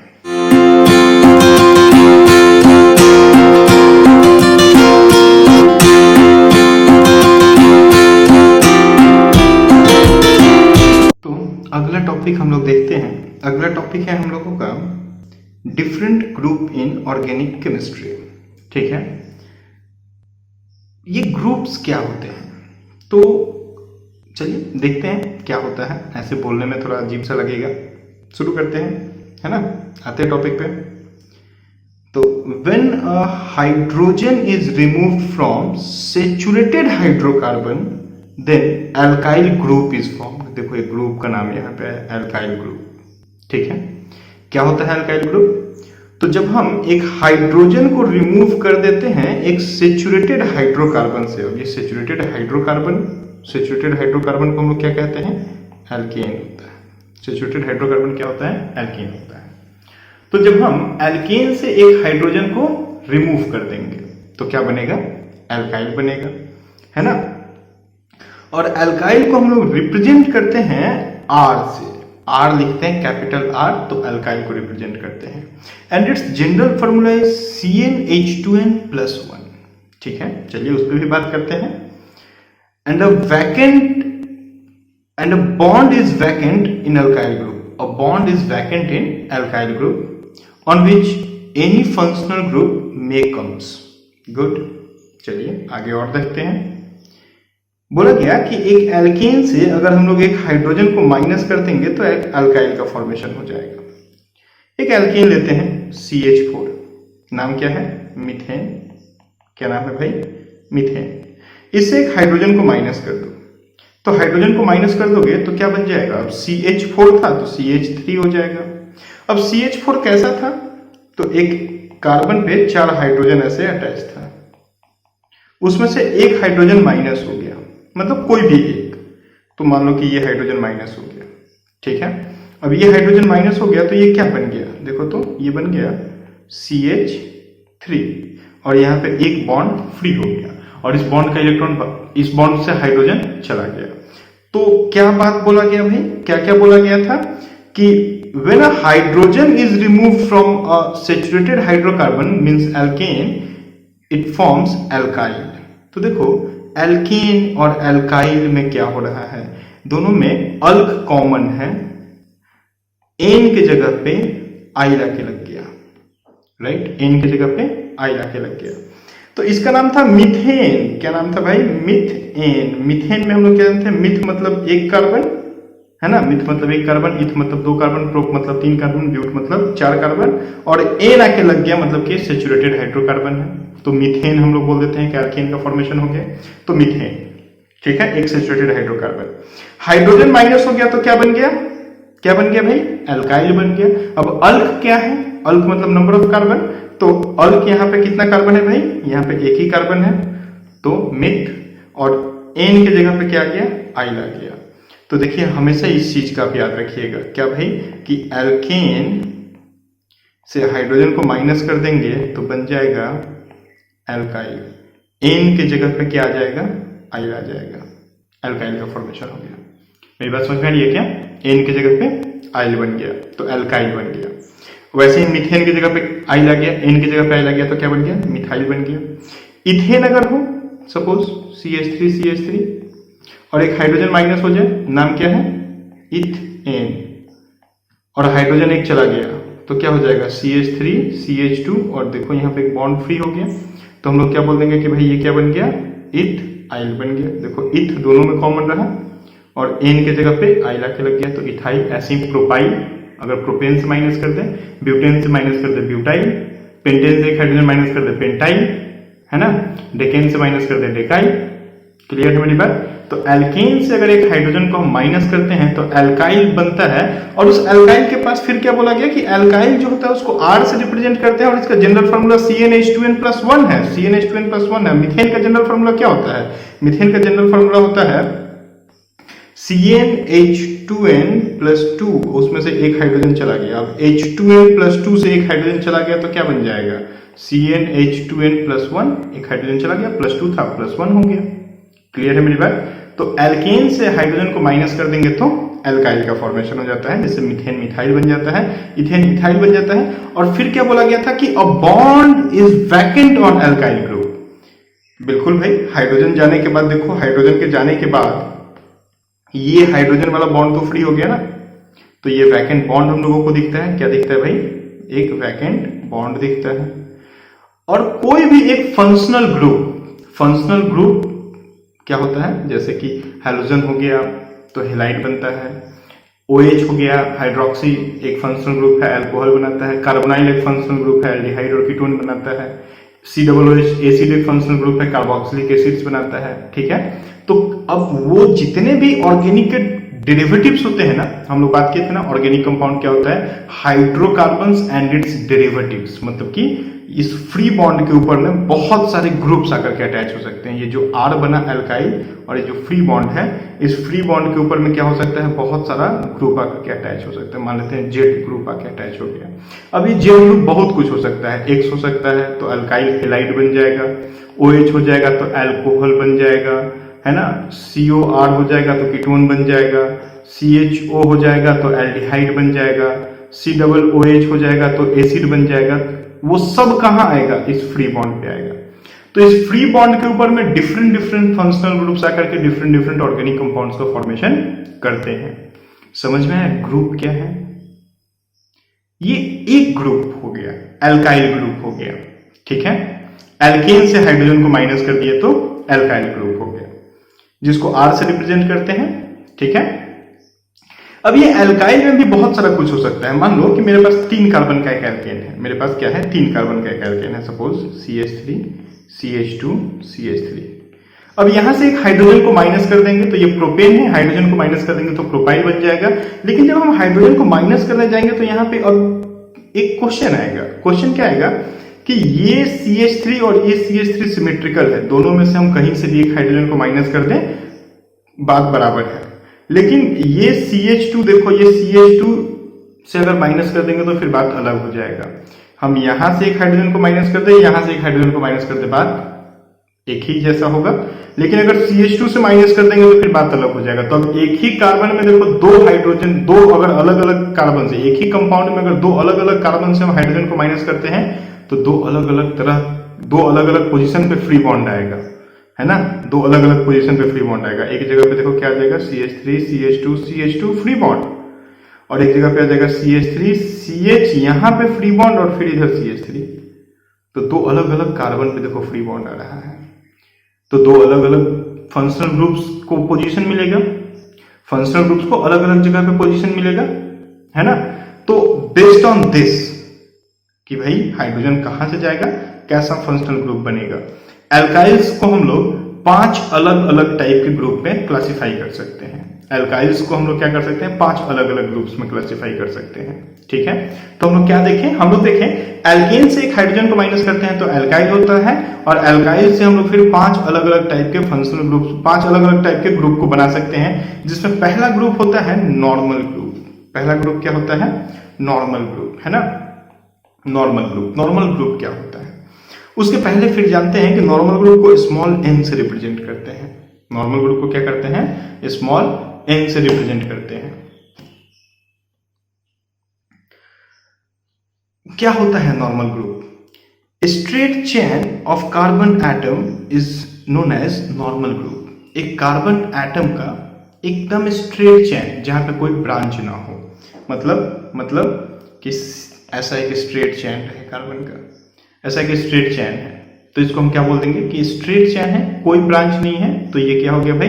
एक आपका नॉर्मल ग्रुप हो गया। ठीक है, तो इस स्ट्रेट चेन में अगर फ्री बॉन्ड मतलब कि जहां से हाइड्रोजन जाएगा, तो इस स्ट्रेट चेन में अगर फ्री बॉन्ड फर्स्ट कार्बन या लास्ट कार्बन पे रहे, फर्स्ट कार्बन मतलब या तो ये कार्बन या फिर ये कार्बन, फर्स्ट कार्बन या लास्ट कार्बन पे अगर एक फ्री बॉन्ड रहेगा, तो हम लोग क्या बोलते हैं कि ये नॉर्मल ग्रुप है। क्या होता है नॉर्मल ग्रुप? नॉर्मल ग्रुप होता है when a free bond is present either on the first carbon or on the last carbon of a straight chain compound, then it is called free, then it is called normal group. Clear है मेरी बात? Normal group क्या है भाई? चलिए फिर बात करते हैं कि free bond comes either on the first or on the last carbon. जैसे अगर हम लोग प्रोपाइल का बात कर दें, हम लोग पिछले एग्जाम्पल में प्रोपाइल को ही देखे थे। ठीक है, तो ये मेरा हो गया CH3 CH2 CH3 एक प्रोपेन। यहाँ पे या तो ये कार्बन हम लोग फर्स्ट बोलेंगे या फिर ये कार्बन फर्स्ट बोलेंगे। इसको फर्स्ट बोलेंगे तो ये लास्ट, इसको फर्स्ट बोलेंगे तो ये लास्ट। ठीक है, तो इस या तो फर्स्ट या फिर लास्ट में से अगर एक हाइड्रोजन को माइनस कर दें, एक हाइड्रोजन को माइनस कर दें, ठीक है, तो क्या बन जाएगा? CH3 CH2 CH2, यहाँ पे फ्री बॉन्ड। तो when a free bond is present either on the first carbon or on the last carbon, then it is considered as normal group। तो हम लोग इसको क्या बोल देंगे कि ये एक नॉर्मल ग्रुप है जिसको स्मॉल n से रिप्रेजेंट करते हैं। अब ये कितने कार्बन का नॉर्मल ग्रुप है? तो 3 कार्बन का नॉर्मल ग्रुप है, तो हम लोग बोल देंगे n प्रोपाइल। ठीक है, आइल लगाएंगे, जब हम लोग का क्या होगा, ये क्या होगा? एल्काइल के फॉर्म में होगा। और जब ये एल्कीन के फॉर्म में होता है तो n प्रोपेन बोल सकते हैं। क्या बोल सकते हैं? n प्रोपेन, है ना? ऐसे प्रोपेन हमेशा n के फॉर्म में ही रहता है। ठीक है, तो n प्रोपाइल। जैसे अगर 4 कार्बन का है, देखिए यहाँ पे क्या बात करते हैं हम लोग, 4 कार्बन का, 4 कार्बन का है, तो हम लोग क्या बोल देंगे कि या तो ये फर्स्ट कार्बन या फिर ये फर्स्ट कार्बन। तो फर्स्ट कार्बन या लास्ट कार्बन दोनों में से किसी एक पे अगर फ्री बॉन्ड है तो हम लोग क्या बोल देंगे कि ये हो गया n ब्यूटाइल। अब यहाँ पे एक बात देखो, यहाँ पे पिछला जो अभी हम लोग बात किए थे उससे रिलेटेड देखो, अगर हम यहाँ पे इस प्रोपेन से एक हाइड्रोजन को माइनस कर दें, यहां से हाइड्रोजन को माइनस कर दें, ये रेड पेन वाले को फॉलो करना, ठीक है, रेड इंक को फॉलो करना। अगर हम इस CH2 से हाइड्रोजन को माइनस कर दें तो क्या बन जाएगा? CH3 CH, यहाँ फ्री बॉन्ड, यहाँ पे CH3। देखो, a free bond is not on the first or on the last carbon, then it is not considered as normal group. मेरी बात समझ में आ रही है क्या? प्रोपेन ही है, अगर फर्स्ट या लास्ट कार्बन से हम हाइड्रोजन को माइनस करते हैं तो n बनेगा। अगर हम लोग बीच वाले से हाइड्रोजन को माइनस कर देंगे, CH2 ग्रुप से, CH2 से अगर हम लोग हाइड्रोजन को माइनस कर देंगे तो ये नॉर्मल ग्रुप नहीं है। Why it is not a normal group? Because the free bond is not on the first or on the last carbon atom. Am I clear? Normal group क्या होता है? क्लियर है? स्ट्रक्चर ड्रॉ करो, n propyl, n propyl structure आपने देखा, n butyl. अब आप structure draw करके दिखाइए हमको n पेंटाइल, n पेंटाइल। ठीक है, ड्रॉ करके n पेंटाइल का स्ट्रक्चर, उसका फोटो क्लिक करके कमेंट में डाल दीजिए। ओके, या फिर मेरे व्हाट्सएप पे फॉरवर्ड कर दीजिए। गुड, तो नॉर्मल ग्रुप हो गया। नॉर्मल ग्रुप के बाद दूसरा जो ग्रुप होता है वो होता है सेकेंडरी ग्रुप। एल्काइल का दूसरा जो ग्रुप होता है वो क्या होता है? Secondary group. सेकेंडरी ग्रुप में क्या बोलता है कि जिस कार्बन के ऊपर फ्री बॉन्ड है, जिस कार्बन के ऊपर फ्री बॉन्ड है, अगर उस कार्बन पे 2 अल्काइल ग्रुप आके अटैच हो जाता है, 2 अल्काइल ग्रुप आके अटैच हो जाता है, तो उस कार्बन को हम लोग क्या बोलते हैं? सेकेंडरी ग्रुप बोलते हैं, या सेकेंडरी कार्बन बोलते हैं, या 2 डिग्री कार्बन भी बोलते हैं। ठीक है, तो when 2 alkyl group attach to the same carbon atom, when 2 alkyl group attach to the same carbon atom, then the group is named as secondary group। ठीक है, जैसे कि अगर हम लोग बात करते हैं कि मेरे पास क्या है, सिक प्रोपाइल है, सिक प्रोपाइल है। कैसा होगा सिक प्रोपाइल?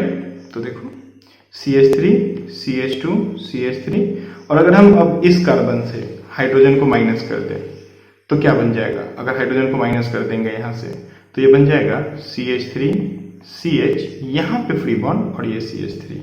देखिए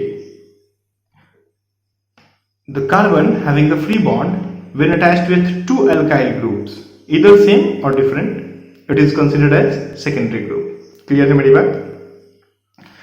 तो N प्रोपाइल आप देखें, आप सेक प्रोपाइल देखें, इसको हम लोग क्या बोलते हैं? Secondary propyl. सेकेंडरी को शॉर्ट में हम लोग सेक SEC बोल देते हैं, तो सेक प्रोपाइल। चलिए यहां पे आप देखिए सेकेंडरी ब्यूटाइल है ना, सेकेंडरी ब्यूटाइल मतलब कि अगर हम लोग क्या करते हैं, अगर हम लोग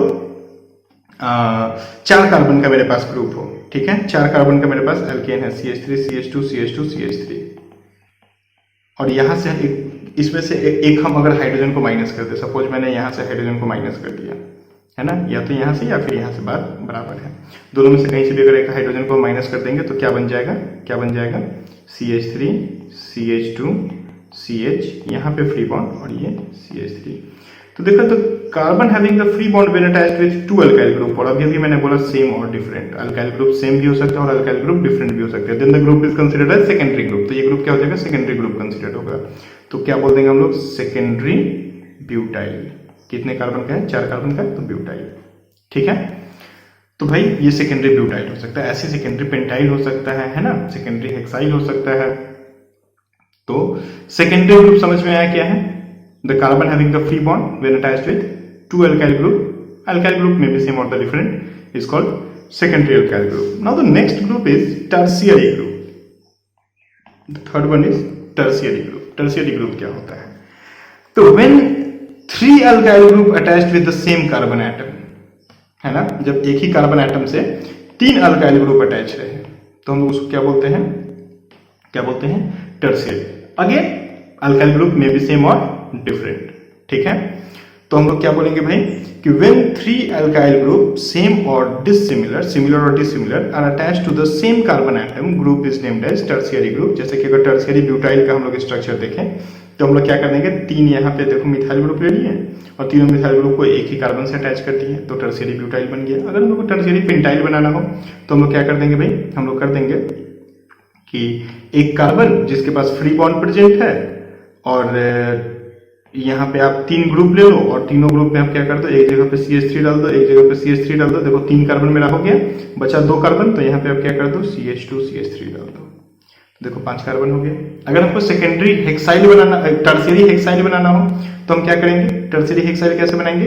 एक कार्बन लेंगे, इसके ऊपर एक फ्री बॉन्ड डाल देंगे, ठीक है, और 3 अल्काइल ग्रुप हमको लगाना है तो 3 अल्काइल ग्रुप में हम क्या कर देंगे? एक जगह पे CH3 डाल देंगे, एक जगह पे CH3 डाल देंगे। कितना कार्बन हो गया मेरा? तो एक कार्बन यहाँ हो गया, एक कार्बन यहाँ हो गया, 2 कार्बन हो गया। कितना कार्बन का बनना था? 6 कार्बन का। तो आप यहाँ पे क्या कर दो? यहाँ पे CH2 CH3 डाल दो। तो देखो ये हो गया 3 alkyl group, 1 alkyl group, 2 alkyl group, 3 alkyl group, 3 alkyl groups on the same carbon atom. आप इसमें क्या कर सकते हो? 2-2-1 भी कर दो, है ना, एक कार्बन है, यहाँ पे 2 कार्बन का डाल दो, मतलब कि CH2 CH3 डाल दो, यहाँ पे आप CH2 CH3 डाल दो, यहाँ पे आप CH3 डाल दो। देखो ये भी आपका क्या हो गया? 6 कार्बन का हो गया। यहाँ पे फ्री बॉन्ड है, तो carbon having the free bond when attached with 3 alkyl groups may be same or different, then the group is considered as tertiary hexyl. अब यहाँ पे फिर एक्टिव टर्शियरी और ये सब कॉन्सेप्ट आता है, ठीक है, उसको भी हम लोग डिस्कस करेंगे, बहुत जल्दी डिस्कस करेंगे। ठीक है, तो पहले सारे ग्रुप्स देख ले, क्या क्या ग्रुप्स होते हैं। अगला जो ग्रुप है, 4th ग्रुप जो होता है वो होता है आइसो ग्रुप। ठीक है, आइसो ग्रुप। आइसो ग्रुप क्या होता है? देखिए बहुत जरूरी होता है। बहुत सारे बच्चे ऐसे होते हैं ना जो बस पढ़ते चले जाते हैं, पूरा 11 पढ़ लिए, पूरा 12 पढ़ लिए, जेई का प्रिपरेशन कर रहे हैं, लेकिन ये नहीं पता है आइसो ग्रुप क्या होता है। बोल दो कि एक आइसो थोड़ा ड्रॉ कर दो भाई, आइसो का स्ट्रक्चर ड्रॉ कर दो। या क्वेश्चन में पूछा गया है, प्रीवियस ईयर के क्वेश्चंस में ये चीज पूछा है कि कौन सा ऐसा ग्रुप है, कौन सा ऐसा फॉलोइंग ऑप्शन है जो जिस ऑप्शन में आइसो ग्रुप को बताया गया है। अब आपको पता होगा कि आइसो का क्या कंडीशन है, तब तो आप बता पाओगे ना कि आइसो ग्रुप कौन सा है ना। तो चलो पहले हम लोग जानते हैं कि आइसो ग्रुप का कंडीशंस क्या होता है, फिर जानते हैं आइसो ग्रुप होता क्या है। तो when a methyl group attached on the second last carbon atom, when one methyl group or, right? When one methyl group is attached on the second last carbon atom, then the group is considered as iso group. क्या बोले भाई हम, ध्यान दीजिए. Suppose ये last carbon है, last carbon, ठीक है, तो ये लास्ट है तो ये क्या होगा, सेकेंड लास्ट. अब सेकेंड लास्ट के ऊपर में जब एक मिथाइल ग्रुप आ गया, सेकेंड लास्ट के ऊपर में क्या आ गया, एक मिथाइल ग्रुप आ गया, तो ग्रुप को हम लोग क्या बोलते हैं, आइसो ग्रुप बोलते हैं. अब मान लो कि हमको ड्रॉ करना था आइसोब्यूटाइल. क्या ड्रॉ करना था, आइसोब्यूटाइल. तो आइसोब्यूटाइल ड्रॉ करने के लिए सबसे पहले ये आइसो का कंडीशन आप फुलफिल कीजिए. आइसो का कंडीशन क्या है, आइसो का कंडीशन है when a methyl is attached on the second last carbon atom then the group will considered as iso. तो यहाँ पे आपको कम से कम इतना तो ड्रॉ करना ही पड़ेगा. ये तो आइसो का कंडीशन है कि एक लास्ट होना चाहिए, एक सेकंड लास्ट होना चाहिए और सेकंड लास्ट पे एक मिथाइल होना चाहिए, तभी वो आइसो होगा. तो इतना तो आपको ड्रॉ करना ही पड़ेगा. और इतना करने के लिए कितना कार्बन लग गया, 3. कितने का ड्रॉ करना था, 4. ब्यूटाइल ड्रॉ करना था 4 कार्बन का. तो अब यहाँ पे क्या कर दो, आप एक CH2 डाल दो, आइसोब्यूटाइल. देखो 4 कार्बन हो गया. अगर आपको हम बोल दे कि आइसोपेंटाइल ड्रॉ कर दो, आइसोपेंटाइल ड्रॉ कर दो, तो आपको क्या करना है, कुछ नहीं भाई, आइसोपेंटाइल ड्रॉ करना है, ठीक है. आइसोपेंटाइल मतलब 5 कार्बन का आइसो बनाना है. और आइसो के लिए कंडीशन क्या है, last carbon, second last and a methyl on the second last. When a methyl is attached on the second last carbon atom, then the group is considered as iso group. तो यहाँ पे क्या हो गया, ये देखो ये आपका आइसो ग्रुप का कंडीशन हो गया. कितना कार्बन हो गया, 3 कार्बन कंप्लीट हो गया. कितना और बचा है, तो हमको 5 बनाना था, 5 कार्बन था तो 2 और बचा है. तो यहाँ पे क्या कर दो, CH2, यहाँ पे CH2 डाल के फ्री बॉन्ड डाल दीजिए. तो ये हो गया आपका आइसो ग्रुप. क्लियर है मेरी बात, आइसो क्या होती है. चलिए बहुत अच्छा. बाकी आप एग्जाम्पल्स यहाँ पे देख लीजिए, बहुत सारे एग्जाम्पल्स मैंने दे दिए हैं. आइसोप्रोपाइल है, आइसोब्यूटाइल है, आइसोपेंटाइल है, ठीक है. और बगल में क्वेश्चन भी है. क्वेश्चन में बोला गया है कि a compound which has one isopropyl group, a compound, the compound which has one isopropyl group. ऐसा कौन सा कंपाउंड है जिसके पास एक आइसोप्रोपाइल ग्रुप है, ठीक है. तो आइसोप्रोपाइल मतलब CH3 CH CH3. देखिए ये आइसोप्रोपाइल है, 3 कार्बन का आइसो, तो आइसोप्रोपाइल हो गया. अब यहां पे बोला गया है, पहला ऑप्शन जो है वो है 2233 टेट्रामिथाइल पेंटेन. ऐसे ही काट दो, 2233 है, कभी नहीं होगा, ठीक है. दूसरा है 22 डाइमिथाइल पेंटेन, नहीं ये भी नहीं होगा. एक है 223 ट्राइमिथाइल पेंटेन, नहीं ये भी नहीं होगा, है ना. 2 मिथाइल पेंटेन, हाँ ये हो सकता है आइसो ग्रुप. 2 मिथाइल पेंटेन ये हो सकता है आइसो ग्रुप. 2 मिथाइल पेंटेन मतलब क्या है, 3 कार्बन का एक चैन है जिसके दूसरे के ऊपर एक मिथाइल ग्रुप अटैच है. तो देखिए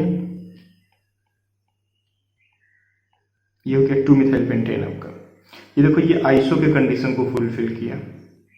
अब ये आइसो के कंडीशन को फुलफिल किया तो ये क्या हो गया भाई, ये हो गया आपका, यहाँ पे देखिए 1 आइसो ग्रुप बोला गया था, कौन सा दिखा रहा है, तो ये है जो 1 आइसो ग्रुप दिखा रहा है, 2 मिथाइल पेंटेन. क्लियर है मेरी बात, ठीक है. बाकी सबका आप स्ट्रक्चर ड्रॉ करके देख लो, नहीं होने वाला है ना, क्योंकि सब में 2 2 2 2 2 2 लगा दिया है. सब नियो जैसा बन जाएगा, कोई आइसो जैसा नहीं बनने वाला, ठीक है. और यहाँ पे बोला था 1 आइसोप्रोपाइल ग्रुप. चलिए फिर हम लोग बात करें नेक्स्ट ग्रुप के बारे में, वो होता है नियो ग्रुप. नियो ग्रुप क्या होता है, वेरी सिमिलर टू आइसो, बहुत ज्यादा नहीं, थोड़ा सा डिफरेंस होता है. एक की जगह 2 मिथाइल लगाते हैं. तो when 2 methyl group is attached on the second last carbon atom, बस मेरे बातों पे ध्यान दीजिए, ठीक है, बस मेरे बातों पे ध्यान दीजिए. When 2 methyl group is attached on the second last carbon atom, देखो 2 मिथाइल ग्रुप हम अटैच कर दिए. ये लास्ट कार्बन मान लिए, ये सेकेंड लास्ट मान लिए, सेकेंड लास्ट पे 2 मिथाइल ग्रुप अटैच कर दिए, बन गया. नियो के लिए ये कंडीशन है, नियो होने के लिए ये कंडीशन है. When 2 methyl group attached on the second last carbon atom then neo, and when 1 methyl group is attached on the second last carbon atom then iso. एक तो आइसो, 2 तो नियो. एक के लिए आइसो, 2 हो गया तो नियो. क्लियर है मेरी बात, गुड. अब अगर हमको बोल दिया जाए कि नियोपेंटाइल, जैसे यहाँ पे बोला गया नियोपेंटाइल आप ड्रॉ कीजिए, तो देखिए ये नियोपेंटाइल मेरा हो गया, है ना. 1 कार्बन, 2 कार्बन, 3 कार्बन, 4 कार्बन, ये 5 कार्बन. देखिए 5 कार्बन का नियोपेंटाइल. ऐसे अगर आपको बोलते हैं हम नियो हेक्साइल ड्रॉ कीजिए, तो कैसे हम ड्रॉ करेंगे, कुछ नहीं, ये हो गया मेरा लास्ट कार्बन, ये हो गया मेरा सेकेंड लास्ट कार्बन, इसके ऊपर 2 मिथाइल देना है, 2 मिथाइल दे दिए. कितना कार्बन मेरा हो गया, 4 हो गया. हेक्साइल ड्रॉ करना था तो क्या कर देंगे, CH2 और CH2 और 2 कार्बन लगा दिए, हो गया हेक्साइल। तो क्या बन गया भाई, मेरा बन गया नियो हेक्साइल। क्लियर है मेरी बात?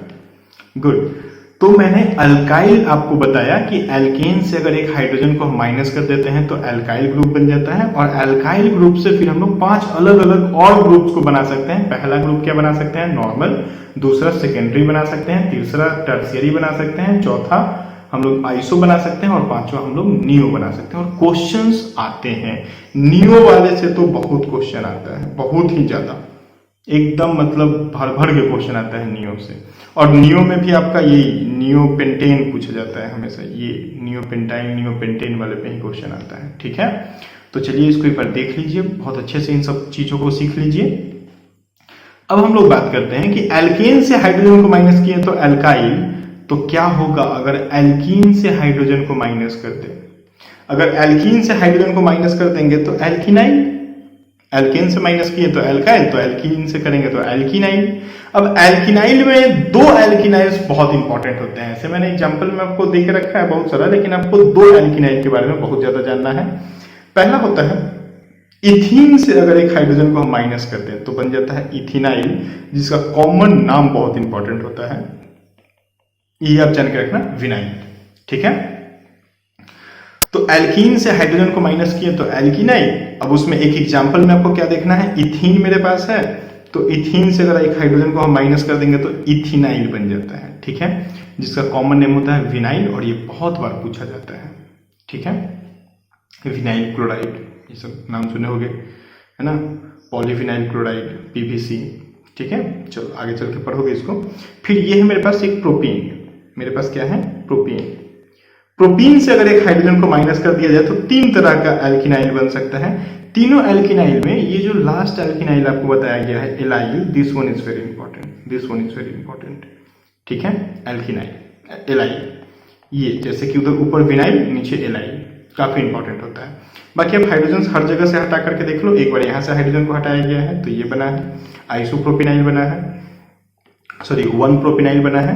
एक बार यहां से हटाया गया है तो आइसोप्रोपिनाइल बना है, या 1 मिथाइल इथाइलिन बना है ना। और एक बार यहां से हटाया गया है तो आपका 2 प्रोपिनाइल बना है, मतलब एलाइल बना है। तो इन सारे स्ट्रक्चर्स को आप देखते चलिए। अगर हम एल्काइन से एक हाइड्रोजन को माइनस कर दें, एल्काइन से माइनस कर दें, एल्काइनाइल बन जाएगा, राइट। एल्केन से माइनस किए तो एल्कीन, अल्काइल, एल्कीन से माइनस किए तो एल्किनाइल, एल्काइन से माइनस किए तो एल्काइनाइल, तो यहाँ पे एल्काइनाइल बन गया। अब एल्काइनाइल में आपको ये वाला बहुत इंपॉर्टेंट होता है फिर, है ना, ये एसिटिलीन हम लोग इसको बोलते हैं, या इथाइन भी आप बोल सकते हो, एसिटिलीन या इथाइन। तो इथाइन से अगर हाइड्रोजन को माइनस कर देंगे तो इथाइनाइल बन जाएगा। बाकी ये आपका प्रोपाइन है ना, प्रोपाइन है। तो प्रोपाइन से आप देखो क्या कर सकते हो, प्रोपाइन में आप 2 यहाँ पे बना सकते हो, एक आप यहां से हाइड्रोजन को माइनस कर दो और दूसरा आप यहां से हाइड्रोजन को माइनस कर दो। यहाँ पे तो हाइड्रोजन है ही नहीं, तो यहां से और यहां से आप माइनस कर दो। जब आप यहां से माइनस करते हो तो 1 प्रोपाइनाइल बन जाता है, जब आप यहां से करते हो तो 2 प्रोपाइनाइल बन जाता है। ठीक है, और ये वाला थोड़ा इंपॉर्टेंट होता है, इसका कॉमन नेम थोड़ा इंपॉर्टेंट होता है इथाइनाइल का, आगे चल के ये काम आएगा। ऐसे ही अगर हम बेंजीन से, मतलब फीन से, है ना, हाइड्रोजन को माइनस कर दें तो ये तुरंत फिनाइल बन जाता है। ठीक है, अगर एक और हाइड्रोजन को माइनस कर दे, मतलब 2 हाइड्रोजन को माइनस कर दे, तो ये तुरंत क्या बन जाता है, फिनाइलीन बन जाता है। ठीक है, तो बेंजीन से हाइड्रोजन को माइनस किए तो क्या बन जाएगा, फिनाइल, और एक और हाइड्रोजन को अगर हम लोग माइनस कर देंगे तो फिनाइलीन बन जाता है। ठीक है, ऐसे ही टोल्यूइन हम लोगों के पास है। टोल्यूइन से अगर एक हाइड्रोजन को हम माइनस कर देते हैं, टोल्यूइन में देखिए हम यहाँ CH3 ग्रुप से भी एक हाइड्रोजन को माइनस कर सकते हैं, और इस बेंजीन रिंग में भी हम क्या कर सकते हैं, ये जो मेरे 5 कार्बन्स हैं, ये पांचों कार्बन में से हम कहीं से भी एक हाइड्रोजन को माइनस कर देते हैं, क्योंकि यहाँ पे कार्बन तो है नहीं, यहाँ के कार्बन की जगह पे CH3 आके लग गया है। तो टोल्यूइन में 2 ऐसे जगह होते हैं जहां से हम हाइड्रोजन को माइनस कर सकते हैं, एक हम CH3 ग्रुप से कर सकते हैं और दूसरा हम बेंजीन रिंग से कर सकते हैं। अगर हम CH3 ग्रुप से हाइड्रोजन को माइनस करते हैं तो ये क्या बन जाता है, बेंजाइल बनता है, एक हाइड्रोजन को माइनस किए तो। अगर हम CH3 ग्रुप से ही दूसरे हाइड्रोजन को माइनस कर दिए तो बेंजल बन जाता है ना। देखो यहाँ पे 2 फ्री बॉन्ड दिख रहा है आपको। अगर हम यहाँ से 3 हाइड्रोजन को माइनस कर दे तो ये बेंजो बन जाता है। ठीक है। और ये सारे नेम्स इंपॉर्टेंट है, सारे कॉमन नेम्स इंपॉर्टेंट है। एक हाइड्रोजन को माइनस किए तो बेंजाइल, 2 को माइनस किए तो बेंजल, 3 को माइनस किए तो बेंजो। जैसे देखिए, अगर हम यहाँ पे जब बेंजाइल बना था तो इस फ्री बॉन्ड के ऊपर में अगर हम अल्कोहल को लेकर के आ जाएं तो ये क्या बन जाएगा, बेंजाइल अल्कोहल बन जाएगा, राइट। यहाँ देखिए, यहाँ पे 2 बॉन्ड फ्री हो गया। इस दोनों फ्री बॉन्ड पे अगर हम एक डबल बॉन्ड O कर देंगे तो डबल बॉन्ड O कर देंगे तो देखो क्या बन जाता है, ये बेंजल हो जाता है ना, तो बेंजल का एल्डिहाइड, बेंजल डिहाइड बन गया। ये नेम्स बहुत इंपॉर्टेंट होते हैं, ठीक है। यहाँ पे देखो, यहाँ पे 3 बॉन्ड फ्री हो गया। अगर हम उसकी जगह पे वहां पे हम क्या डाल दें, डबल बॉन्ड OH डाल दें, डबल बॉन्ड OH मतलब एसिड को हम बना दें तो क्या बनता है, यहाँ पे देखो तो 3 बॉन्ड फ्री होता है तो बेंजो होता है ना, तो देखो नेम क्या हो गया, बेंजोइक एसिड, है ना। देखो बेंजल डिहाइड, देखो benzyl alcohol, benzyl chloride. Clear है मेरी बात। वैसे ही अगर हम बेंजीन रिंग से एक हाइड्रोजन को माइनस कर सकते हैं, एक तो हम मिथाइल ग्रुप से माइनस कर सकते थे, दूसरा हम बेंजीन रिंग से माइनस कर सकते थे। तो अगर हम बेंजीन रिंग के यहाँ या फिर यहाँ मतलब ऑर्थो पोजीशन जिसको बोलते हैं, ऑर्थो पोजीशन से एक हाइड्रोजन को माइनस कर दे तो क्या बन जाएगा, यहाँ पे फ्री बॉन्ड आ जाएगा, यहाँ पे फ्री बॉन्ड आ जाएगा तो हम बोल देंगे ऑर्थोटोलाइल बन गया, ठीक है। अगर यहाँ पे एक फ्री बॉन्ड आ गया तो मेटा पोजीशन पे आ गया तो मेटाटोलाइल का फॉर्मेशन हो गया। अगर हम पैरा पे डाल दिए तो पैराटोलाइल का फॉर्मेशन हो गया। मेरी बात क्लियर है, ठीक है। चलिए, तो ये तो हो गया कि बहुत सारे ग्रुप्स का फॉर्मेशन हम लोग देखें, बहुत सारे ग्रुप्स को हम लोग देखें। एक बार हम समराइज कर दे सारे ग्रुप्स को। एल्केन से हाइड्रोजन को माइनस किए तो एल्केन से हाइड्रोजन को माइनस किए तो एल्काइल बन गया। एल्काइन फिर 5 टाइप का, 5 एल्काइल में हम लोग को देखें। पहला हम लोग देखें नॉर्मल, दूसरा देखें सेकेंडरी, तीसरा देखें हम लोग टर्शियरी, चौथा देखें आइसो, पांचवा देखें नियो।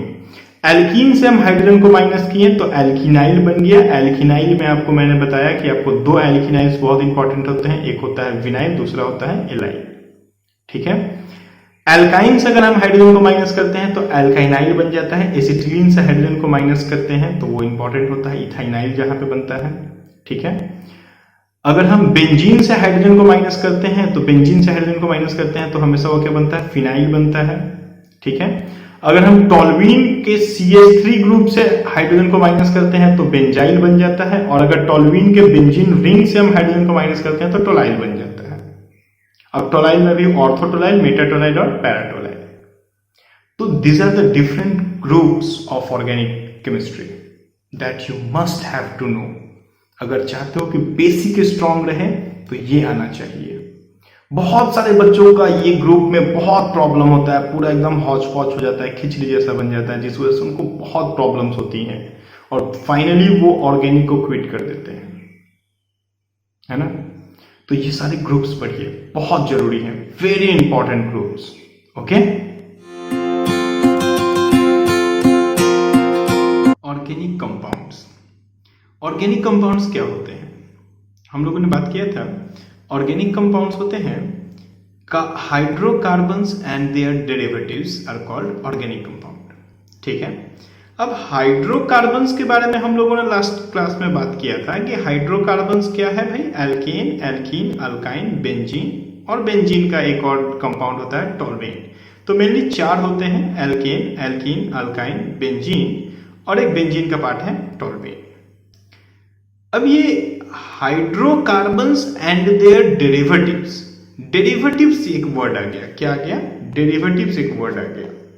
अब ये डेरिवेटिव्स होता क्या है, तो चलिए बात करते हैं डेरिवेटिव्स को लेकर के।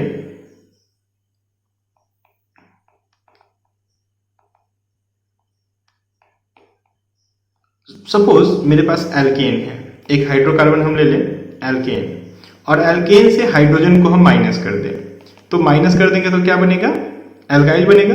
लास्ट क्लास हम लोगों ने बात किया था, एल्केन से हाइड्रोजन को माइनस कर देंगे तो एल्काइल बन जाएगा। अब इस एल्काइल को R से रिप्रेजेंट करते हैं, और एल्काइल में क्या होता है, ये एक फ्री बॉन्ड होता है।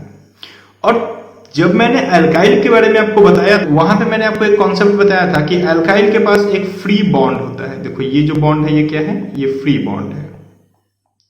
एल्काइल के पास एक फ्री बॉन्ड होता है, और इस फ्री बॉन्ड के ऊपर में कोई भी कंपाउंड या कोई भी फंक्शनल ग्रुप आकर के अटैच हो सकता है।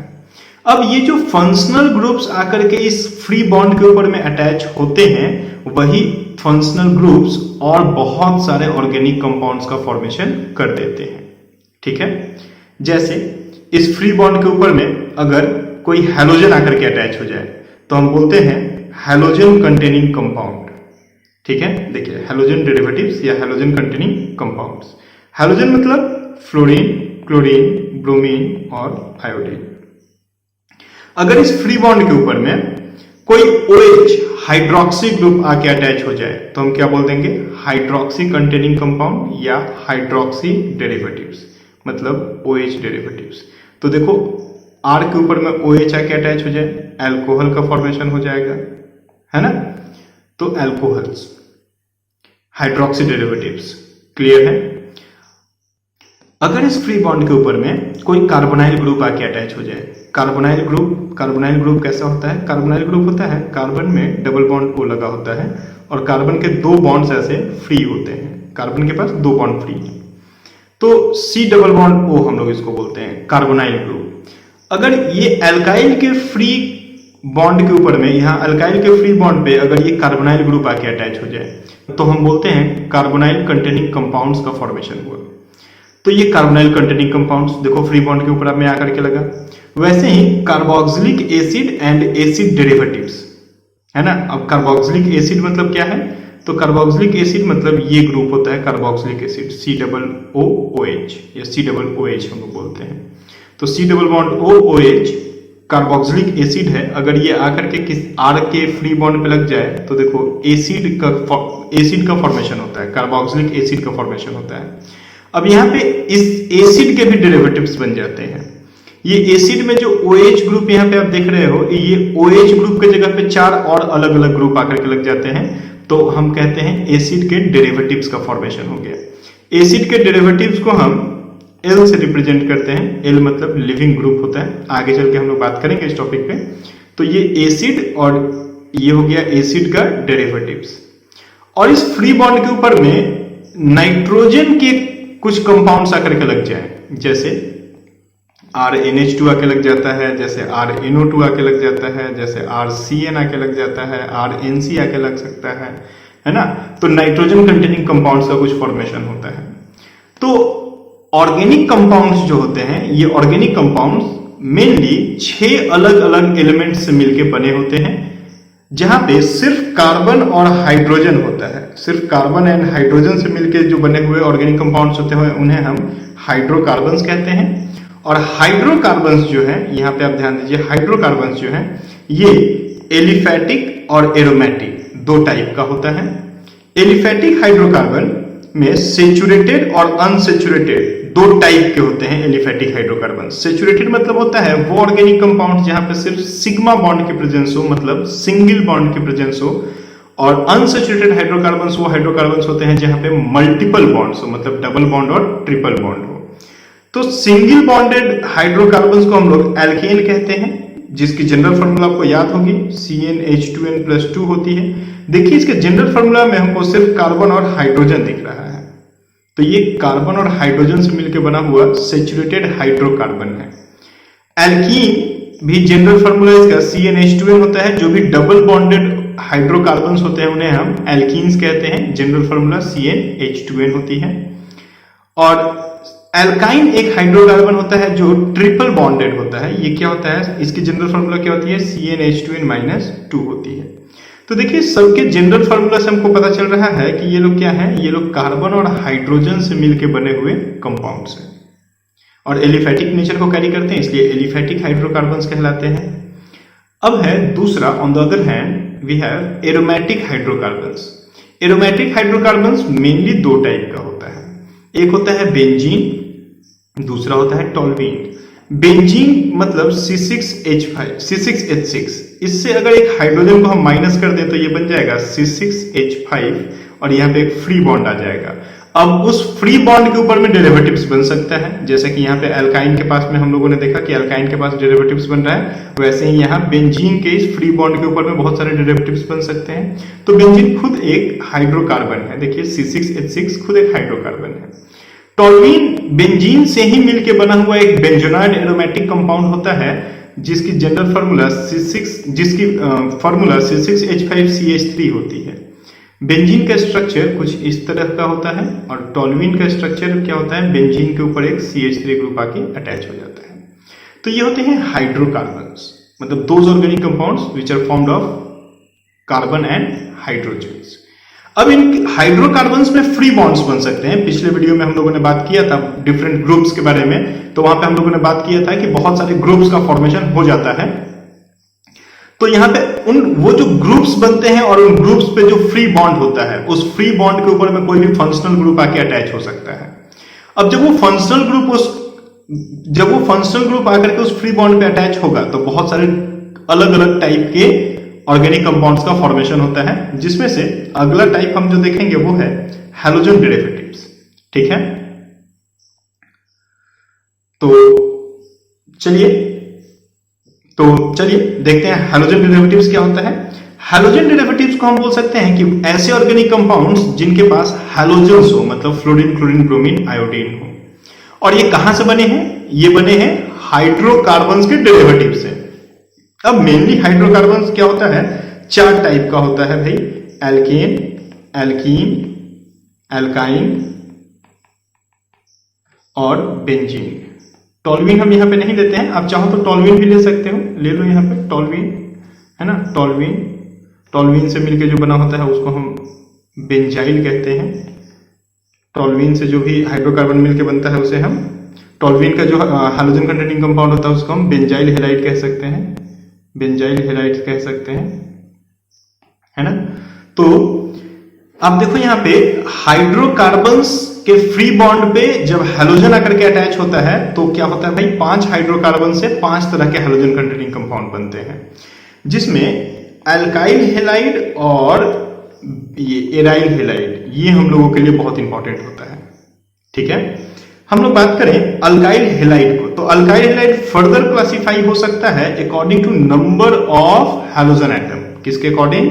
नंबर ऑफ हैलोजन एटम के अकॉर्डिंग। ये 4 टाइप का होता है। कौन कौन सा होता है? मोनोहेलाइड्स, जहां पे 1 नंबर में हैलोजन एटम हो, डाइहेलाइड्स जहां पे 2 हैलोजन एटम्स हो, ट्राइहेलाइड्स जहां पे 3 नंबर ऑफ हैलोजन एटम्स हो, और टेट्राहेलाइड्स जहां पे 4 नंबर ऑफ हैलोजन एटम्स हो। ठीक है, मोनोहेलाइड्स को अगेन हम क्लासिफाई कर सकते हैं 3 टाइप में, और ये क्लासिफिकेशन हम करते हैं according to nature of carbon. Nature of carbon से मेरा मतलब है कि जिस कार्बन के ऊपर में हैलोजन ग्रुप आके अटैच हुआ है वो कार्बन 1 डिग्री है, 2 डिग्री है या 3 डिग्री है, मतलब प्राइमरी है, सेकेंडरी है या टर्शियरी है। तो प्राइमरी हो सकता है, प्राइमरी हेलाइड्स हो सकता है। प्राइमरी हेलाइड्स मतलब कि जहां पे 1 डिग्री के ऊपर में हैलोजन आके लगा है। सेकेंडरी हेलाइड्स का मतलब क्या होता है कि ऐसे हैलोजन कंटेनिंग कंपाउंड जहां पे 2 डिग्री कार्बन पे, देखो ये कार्बन 2 डिग्री है, 2 डिग्री कार्बन पे आपका हैलोजन आकर के लगा हो। और टर्शियरी अल्काइल हेलाइड्स, वो टर्शियरी हेलाइड्स वो हेलाइड्स होते हैं जहां पे हम क्या बोलते हैं कि 3 डिग्री के ऊपर में, 3 डिग्री कार्बन के ऊपर में हैलोजन आकर के लगा होता है। तो ये देखिए ये कार्बन 3 डिग्री कार्बन है। ठीक है, तो अल्काइल हेलाइड्स 4 टाइप के अकॉर्डिंग टू नंबर, और जिसमें मोनोहेलाइड्स जो होते हैं जिनके पास एक हैलोजन का नंबर होता है वो क्या होते हैं, again classified according to nature of halogen, nature of carbon atom, और वो क्या होता है भाई, primary, secondary and tertiary. Clear है मेरी बात? डाइहेलाइड्स को हम लोग 2 पार्ट में क्लासिफाई कर सकते हैं। एक हम बोल सकते हैं जेम डाइहेलाइड और दूसरा हम बोल सकते हैं vic dihalide. Gem dihalide and vic dihalide. अब क्या होता है जेम डाइहेलाइड? तो ध्यान दीजिए, अगर 2 हैलोजन्स हैं और दोनों ही हैलोजन सेम कार्बन के ऊपर में आके अटैच हो जाए, दोनों ही हैलोजन्स क्या हो जाए, सेम कार्बन के ऊपर में आकर के अटैच हो जाए, तो हम इन्हें बोलते हैं जेमिनल डाइहेलाइड। क्या बोलते हैं? जेमिनल डाइहेलाइड, या शॉर्ट में बोलते हैं जेम। ठीक है, अब अगर 2 एडजेसेंट कार्बन के ऊपर में हैलोजन्स आकर के अटैच हो जाए, 2 एडजेसेंट के ऊपर में आके अटैच होके देखिए, तो इनसे हम क्या बोलते हैं? इसे हम बोलते हैं विसिनल डाइहेलाइड। याद रखिएगा, जेमिनल डाइहेलाइड और विसिनल डाइहेलाइड। ठीक है, if both the halogen is on the same carbon then it is called geminal, and when it is on the adjacent carbon then it is called vicinal। Confuse मत होना। ठीक है, और short form इसका हम क्या बोल सकते हैं? विक बोल सकते हैं, विक बोलते हैं। ठीक है, देन है हमारे पास नेक्स्ट जो है वो है ट्राईहेलाइड्स। तो ट्राईहेलाइड्स अब हम लोगों को जो सिलेबस में पढ़ना है वो ट्राईहेलाइड्स है हैलोफॉर्म। बहुत ही इंपॉर्टेंट कंपाउंड होता है, बहुत ही ज्यादा इंपॉर्टेंट। हैलोफॉर्म, हैलोफॉर्म का जनरल फार्मूला CH(X3) होता है। हैलोफॉर्म का जनरल फार्मूला क्या होता है? CH(X3). अब ये हैलोफॉर्म क्या होते हैं भाई? हैलोफॉर्म तीन तरह के हो सकते हैं। ये CH(X3) जो है ये तीन तरह का हो सकता है, ठीक है। इसे हम हैलोफॉर्म कहते हैं। हैलो की जगह पे अगर हम क्लोरीन का यूज करते हैं, एक्स की जगह पे क्लोरीन का यूज करें, तो हैलो की जगह पे क्लोरीन का यूज करेंगे तो क्या हो जाएगा? ये हो जाएगा क्लोरोफॉर्म। क्या हो जाएगा? क्लोरोफॉर्म। CHCl3 हो जाएगा, एक्स की जगह पे Cl आ गया। ये हो सकता है ब्रोमोफॉर्म। ब्रोमोफॉर्म, ब्रोमोफॉर्म मतलब CHBr3 हो सकता है, एक्स की जगह पे ब्रोमीन आ जाएगा। और एक लास्ट हो सकता है, ये क्या हो सकता है? आइडोफॉर्म। आइडोफॉर्म, आइडोफॉर्म क्या होता है? CHI3 होता है। यहाँ पे फ्लोरोफॉर्म नहीं हो सकता है, ठीक है। ये तीन ही होता है, क्लोरोफॉर्म, ब्रोमोफॉर्म, आइडोफॉर्म, जिसमें क्लोरोफॉर्म और ब्रोमोफॉर्म ये कलरलेस लिक्विड फॉर्म में होता है, और आइडोफॉर्म जो होता है ये सॉलिड कलर का, ये येलो कलर का सॉलिड होता है, ठीक है।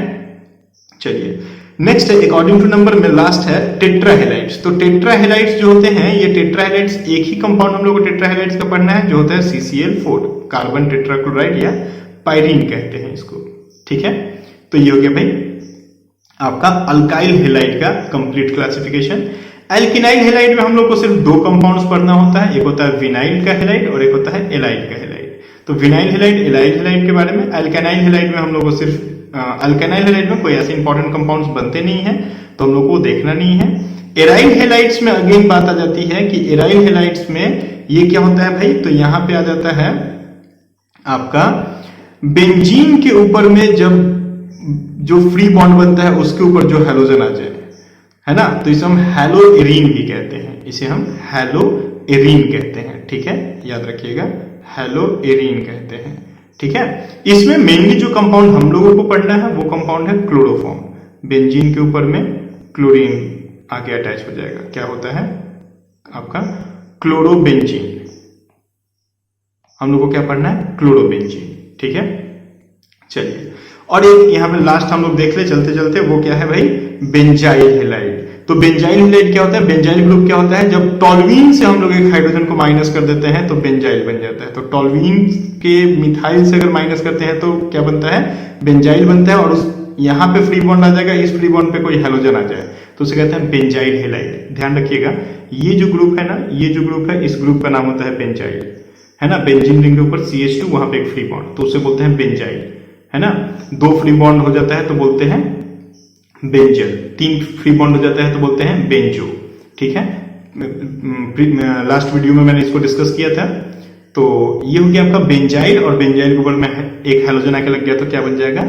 आपका बेंजाइल हेलाइड, ठीक है। तो ये है कंप्लीट हैलोजन डेरिवेटिव्स आपके सामने, ठीक है। ये सारे ऑर्गेनिक कंपाउंड्स हैलोजन कंटेनिंग होते हैं। अगला हम लोग बात करें वो है hydroxy derivatives. Hydroxy derivatives, hydroxy derivatives again क्या होते हैं? अगेन दो टाइप के हो जाते हैं, ठीक है। एक होता है एलिफैटिक हाइड्रोक्सी डेरिवेटिव्स और एक होता है aromatic hydroxy derivatives. Aliphatic hydroxy derivatives को हम फर्दर क्लासिफाई कर सकते हैं दो टाइप से क्लासिफाई कर सकते हैं। पहला करते हैं according to number of hydroxy group. तो according to number of hydroxy group में ये होता है मोनोहाइड्रिक, डाइहाइड्रिक, ट्राइहाइड्रिक और टेट्राहाइड्रिक। आप यहाँ पे सबके एग्जांपल्स देख लो। जहां पे एक OH ग्रुप हो तो उसको हम मोनोहाइड्रिक कहते हैं, जहां पे दो OH ग्रुप हो उसको हम, देखिए दो OH ग्रुप है तो उसको हम डाइहाइड्रिक कहते हैं, जहां पे तीन ग्रुप हो उसको हम आपका ट्राइहाइड्रिक कहते हैं, और जहां पे चार ग्रुप या फिर पॉली ग्रुप्स हो उसको हम क्या कह देते हैं? पॉलीहाइड्रिक कह देते हैं। तो यहाँ पे N नंबर अटैच है तो पॉलीहाइड्रिक कह देंगे, ठीक है।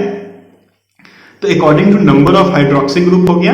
देन हम लोग बात कर सकते हैं according to nature of carbon on which hydroxy group is attached, ठीक है। तो according to nature of carbon ये क्या तीन तरह का हो सकता है? प्राइमरी, सेकेंडरी और टर्शियरी, मतलब 1 डिग्री, 2 डिग्री और 3 डिग्री।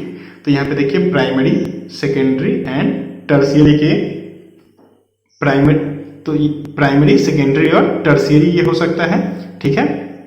यहाँ पे देख सकते हैं आप स्ट्रक्चर वाइज बता दिया गया है, प्राइमरी, सेकेंडरी और टर्शियरी। ये प्राइमरी कार्बन है, ये सेकेंडरी कार्बन है और ये टर्शियरी कार्बन है। ठीक है, according to number of hydroxy group, और दूसरा हो गया according to nature of carbon. ठीक है, अब इसका एरोमेटिक हाइड्रोक्सी डेरिवेटिव्स को अगर हम देखें तो एरोमेटिक में बेंजीन रिंग के ऊपर में जो फ्री बॉन्ड होता है उसके ऊपर जब OH आके अटैच हो जाता है तो उसे हम कहते हैं फिनॉल।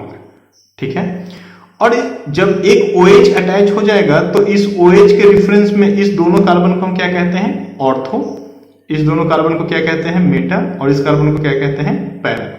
तो ऑर्थो, मेटा और पैरा तीन साइड जनरेट हो जाता है। अब अगर ऑर्थो के ऊपर में दूसरा हाइड्रोक्सी ग्रुप आके अटैच हो गया, ध्यान दीजिए, ऑर्थो के ऊपर में दूसरा हाइड्रोक्सी ग्रुप आके अटैच हो गया तो कहते हैं कैटेकॉल। अगर मेटा के ऊपर में हाइड्रोक्सी ग्रुप आके अटैच हो गया तो रिसोर्सिनॉल कहते हैं, और अगर पैरा के ऊपर में हाइड्रोक्सी ग्रुप आके अटैच हो गया तो क्यूनॉल कहते हैं। तो ये नेम्स याद रखिएगा, ये कॉमन नेम्स बहुत जरूरी होते हैं। ठीक है, तो ये है हाइड्रोक्सी डेरिवेटिव्स का aliphatic and aromatic part. Okay, चलिए नेक्स्ट देखते हैं कार्बोनाइल कंपाउंड्स। कार्बोनाइल कंपाउंड्स में जैसे हम लोगों ने अभी भी बात किया कि कार्बोनाइल ग्रुप कैसा होता है, कार्बोनाइल ग्रुप कुछ इस तरह का होता है ना। अब ये जो कार्बन के पास दो फ्री बॉन्ड है, इस दोनों ही फ्री बॉन्ड पे दो अलग अलग टाइप के ग्रुप्स आकर के अटैच हो सकते हैं। एक साइड में अगर अल्काइल ग्रुप रहे और दूसरे साइड में हाइड्रोजन रहे, देखिए एक साइड में अल्काइल ग्रुप रहे और दूसरे साइड में हाइड्रोजन रहे, या फिर एक क्या हो सकता है कि दोनों ही साइड में अल्काइल ग्रुप रहे, दोनों ही साइड में अल्काइल ग्रुप रहे, या फिर एक साइड में हाइड्रोजन रहे और एक साइड में अल्काइल रहे, या फिर एक और क्या हो सकता है, एक और हो सकता है कि दोनों ही साइड में हाइड्रोजन रहे। ठीक है, तो तीन तरह के पॉसिबिलिटीज हमको दिख रहे हैं कि कार्बोनाइल ग्रुप में कार्बन के पास जो दो फ्री बॉन्ड है उस दोनों ही फ्री बॉन्ड पे या तो दोनों जगह पे हाइड्रोजन आके अटैच हो जाए, या एक पे अल्काइल रहे और एक पे हाइड्रोजन रहे, या फिर दोनों ही फ्री बॉन्ड पे अल्काइल ग्रुप्स आकर के अटैच हो जाए। ठीक है, तो अकॉर्डिंग टू दैट ये दो तरह का होता है, एक होता है एल्डिहाइड और दूसरा होता है कीटोन। ठीक है, अगर एक साइड में हाइड्रोजन और दूसरे साइड में अल्काइल ग्रुप आकर के अटैच हो जाता है तो इसे हम एल्डिहाइड कहते हैं। ठीक है, क्या कहते हैं, एल्डिहाइड। या फिर दोनों ही साइड में हाइड्रोजन ग्रुप आके अटैच रहे तो इसको हम एल्डिहाइड कहते हैं, और ये एक स्पेशल टाइप का एल्डिहाइड है जिसे हम फॉर्मल्डिहाइड कहते हैं। ठीक है, फॉर्मल्डिहाइड कहते हैं। और जब दोनों ही ग्रुप साइड में अल्काइल ग्रुप्स आकर के अटैच हो जाए, देखिए जब दोनों ही साइड में अल्काइल ग्रुप, मतलब कार्बोनाइल के दोनों ही फ्री बॉन्ड पे जब अल्काइल ग्रुप्स आकर के अटैच हो जाते हैं तो उसे हम क्या कहते हैं, कीटोन्स कहते हैं। ठीक है, कीटोन कहते हैं। अब ये कीटोन्स दो टाइप के हो सकते हैं, एक हो सकता है सिंपल और सिमेट्रिकल कीटोन और दूसरा होता है मिक्स्ड और अनसिमेट्रिकल कीटोन। सिंपल कीटोन जो होता है वहां पे ये दोनों अल्काइल ग्रुप्स क्या होते हैं, सेम होते हैं, इसलिए इन्हें हम सिमेट्रिकल कीटोन्स भी कहते हैं। और मिक्स्ड कीटोन्स में क्या होता है, ये दोनों अल्काइल ग्रुप डिफरेंट होता है, इसीलिए हम इन्हें अनसिमेट्रिकल कहते हैं। देखिए एक जगह पे R है तो दूसरी जगह पे R डैश है। ठीक है, और यहाँ पे दोनों ही जगह पे क्या है, R लगा हुआ है। तो सिमेट्रिकल और अनसिमेट्रिकल दो तरह के एल्डिहाइड्स हो जाते हैं जिन्हें हम सिंपल और मिक्स्ड कहते हैं। तो carbonyl containing compounds basically aldehyde और कीटोन्स होते हैं। ठीक है, इसका एरोमेटिक पार्ट हो सकता है, इसका एरोमेटिक पार्ट होता है आपका बेंजीन रिंग के ऊपर में CHO आके लग जाए तो इसे हम बेंजल्डिहाइड कहते हैं, या फिर बेंजीन रिंग के ऊपर में एक साइड में बेंजीन रिंग और दूसरे साइड में भी अल्काइल ग्रुप आके लगा रहे तो एसीटोफेनॉन कहते हैं। ध्यान रखिएगा, यहां पे थोड़ा ध्यान दीजिएगा, है ना, कि एक साइड में बेंजीन रिंग और दूसरे साइड में हाइड्रोजन अगर अटैच रहे तो इसे हम बेंजल्डिहाइड कहते हैं, और एक साइड में अल्काइल ग्रुप और दूसरे साइड में बेंजीन रिंग अगर अटैच रहे तो इसे हम एसीटोफेनॉन कहते हैं। क्लियर है मेरी बात? गुड। तो ये है आपका कंप्लीट कार्बोनाइल कंपाउंड्स।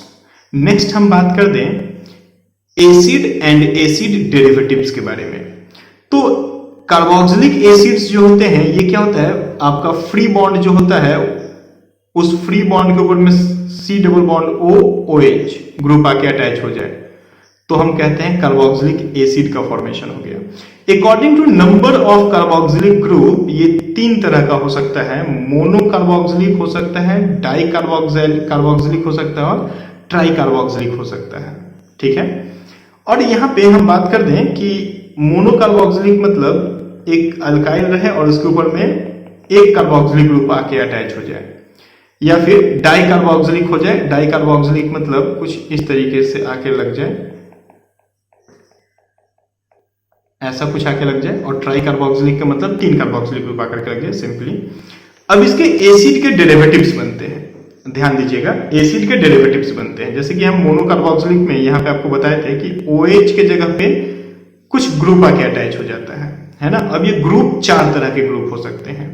एक हो सकता है, ये देखो, -OH करके +X कर दिया जाए तो X आके लग जाएगा, यहाँ पे OH की जगह पे X आके लग जाएगा, तो इसको हम एसाइल हेलाइड कहते हैं।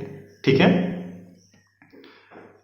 इस OH की जगह पे अगर NH2 आके लग जाए तो इसको हम अमाइड कहते हैं। देखिए ये OH आके लग गया, NH2 आके लग गया तो OH की जगह पे, तो इसे हम एसिड अमाइड कहते हैं। अगर इस OH की जगह पे OR आके लग जाए तो इसको हम ईस्टर कहते हैं। ठीक है, OR आके लग गया तो ईस्टर कहते हैं। और इस OH की जगह पे एक दूसरा कार्बोक्सिलेट ग्रुप आके लग जाए, एक दूसरा कार्बोक्सिलेट ग्रुप आके लग जाए तो इसको हम एसिड एनहाइड्राइड कहते हैं। एसिड एनहाइड्राइड कहते हैं। क्लियर है मेरी बात? गुड। तो 4 डेरिवेटिव्स हो सकते हैं। पहला हो सकता है एसाइल हेलाइड, दूसरा हो सकता है एसिड अमाइड, तीसरा हो सकता है ईस्टर और चौथा हो सकता है एसिड एनहाइड्राइड। ठीक है, गुड। तो ये है आपका कंप्लीट कार्बोक्सिलिक ग्रुप। क्लियर है? चलिए आगे बढ़ते हैं। फिर होता है नाइट्रोजन कंटेनिंग कंपाउंड। तो नाइट्रोजन कंटेनिंग कंपाउंड अगेन क्या हो सकता है? 2 टाइप का हो सकता है। एक हो सकता है एलिफैटिक और एक हो सकता है एरोमेटिक। बहुत इंपॉर्टेंट होता है। ठीक है, क्लास 12 में आता है, बहुत इंपॉर्टेंट होता है।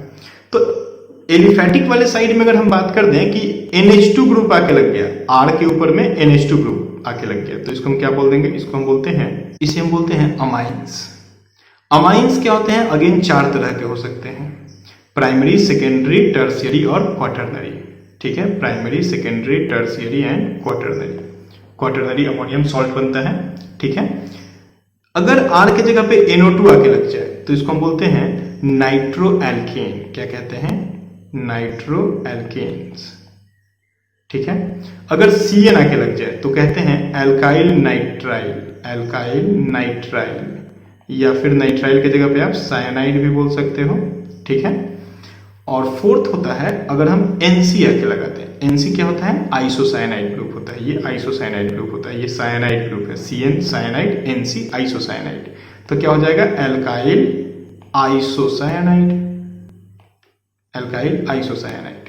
ठीक है, तो भाई amines, nitro alkanes, alkyl nitride और एल्काइल आइसोसाइनाइड, ये 4 तरह के एलिफैटिक में नाइट्रोजन कंटेनिंग कंपाउंड मेनली होते हैं। और भी कुछ होते हैं लेकिन वो बहुत ज्यादा स्टेबल नहीं होते हैं, इसलिए उनकी स्टडी हम नहीं कर रहे हैं अभी। चैप्टर्स में हम उनको देखेंगे। एरोमेटिक में क्या होता है? अगर बेंजीन रिंग के ऊपर में NH2 ग्रुप आकर के लग जाए तो इसको हम एनलीन कहते हैं। बहुत इंपॉर्टेंट होता है, बहुत इंपॉर्टेंट। ठीक है, देन अगर हम N2Cl ग्रुप, बेंजीन रिंग के ऊपर में N2Cl ग्रुप को लाकर के अटैच कर दें, है ना, बेंजीन रिंग के ऊपर में क्या अटैच करवा दें? N2Cl ग्रुप को, तो हम लोग कहते हैं बेंजीन डाइअजोनियम क्लोराइड। देखो N2 को एजो भी कहते हैं, नाइट्रोजन को एजो कहते हैं, तो डाइएजोनियम क्लोराइड मतलब 2 नाइट्रोजन और 1 क्लोरीन, तो डाइएजोनियम क्लोराइड। किसके ऊपर? बेंजीन के ऊपर, तो बेंजीन डाइएजोनियम क्लोराइड। ठीक है, ये भी बहुत इंपॉर्टेंट कंपाउंड होता है। और फिर होता है नाइट्रोबेंजीन, मतलब बेंजीन के ऊपर में NO2 ग्रुप आके अटैच हो जाए। तो ये mainly 3 aromatic nitrogen containing compounds होते हैं। ये तीनों ही बहुत इंपॉर्टेंट होते हैं, इनसे बहुत सारे क्वेश्चन सॉल्व किए जा सकते हैं। ठीक है, तो ये हो गया आपका नाइट्रोजन कंटेनिंग कंपाउंड। तो यहां पे क्लासिफिकेशन कंप्लीट होता है ऑर्गेनिक कंपाउंड का अकॉर्डिंग टू कॉन्स्टिट्यूएंट एलिमेंट्स। ठीक है, चलिए फिर आगे मिलते हैं।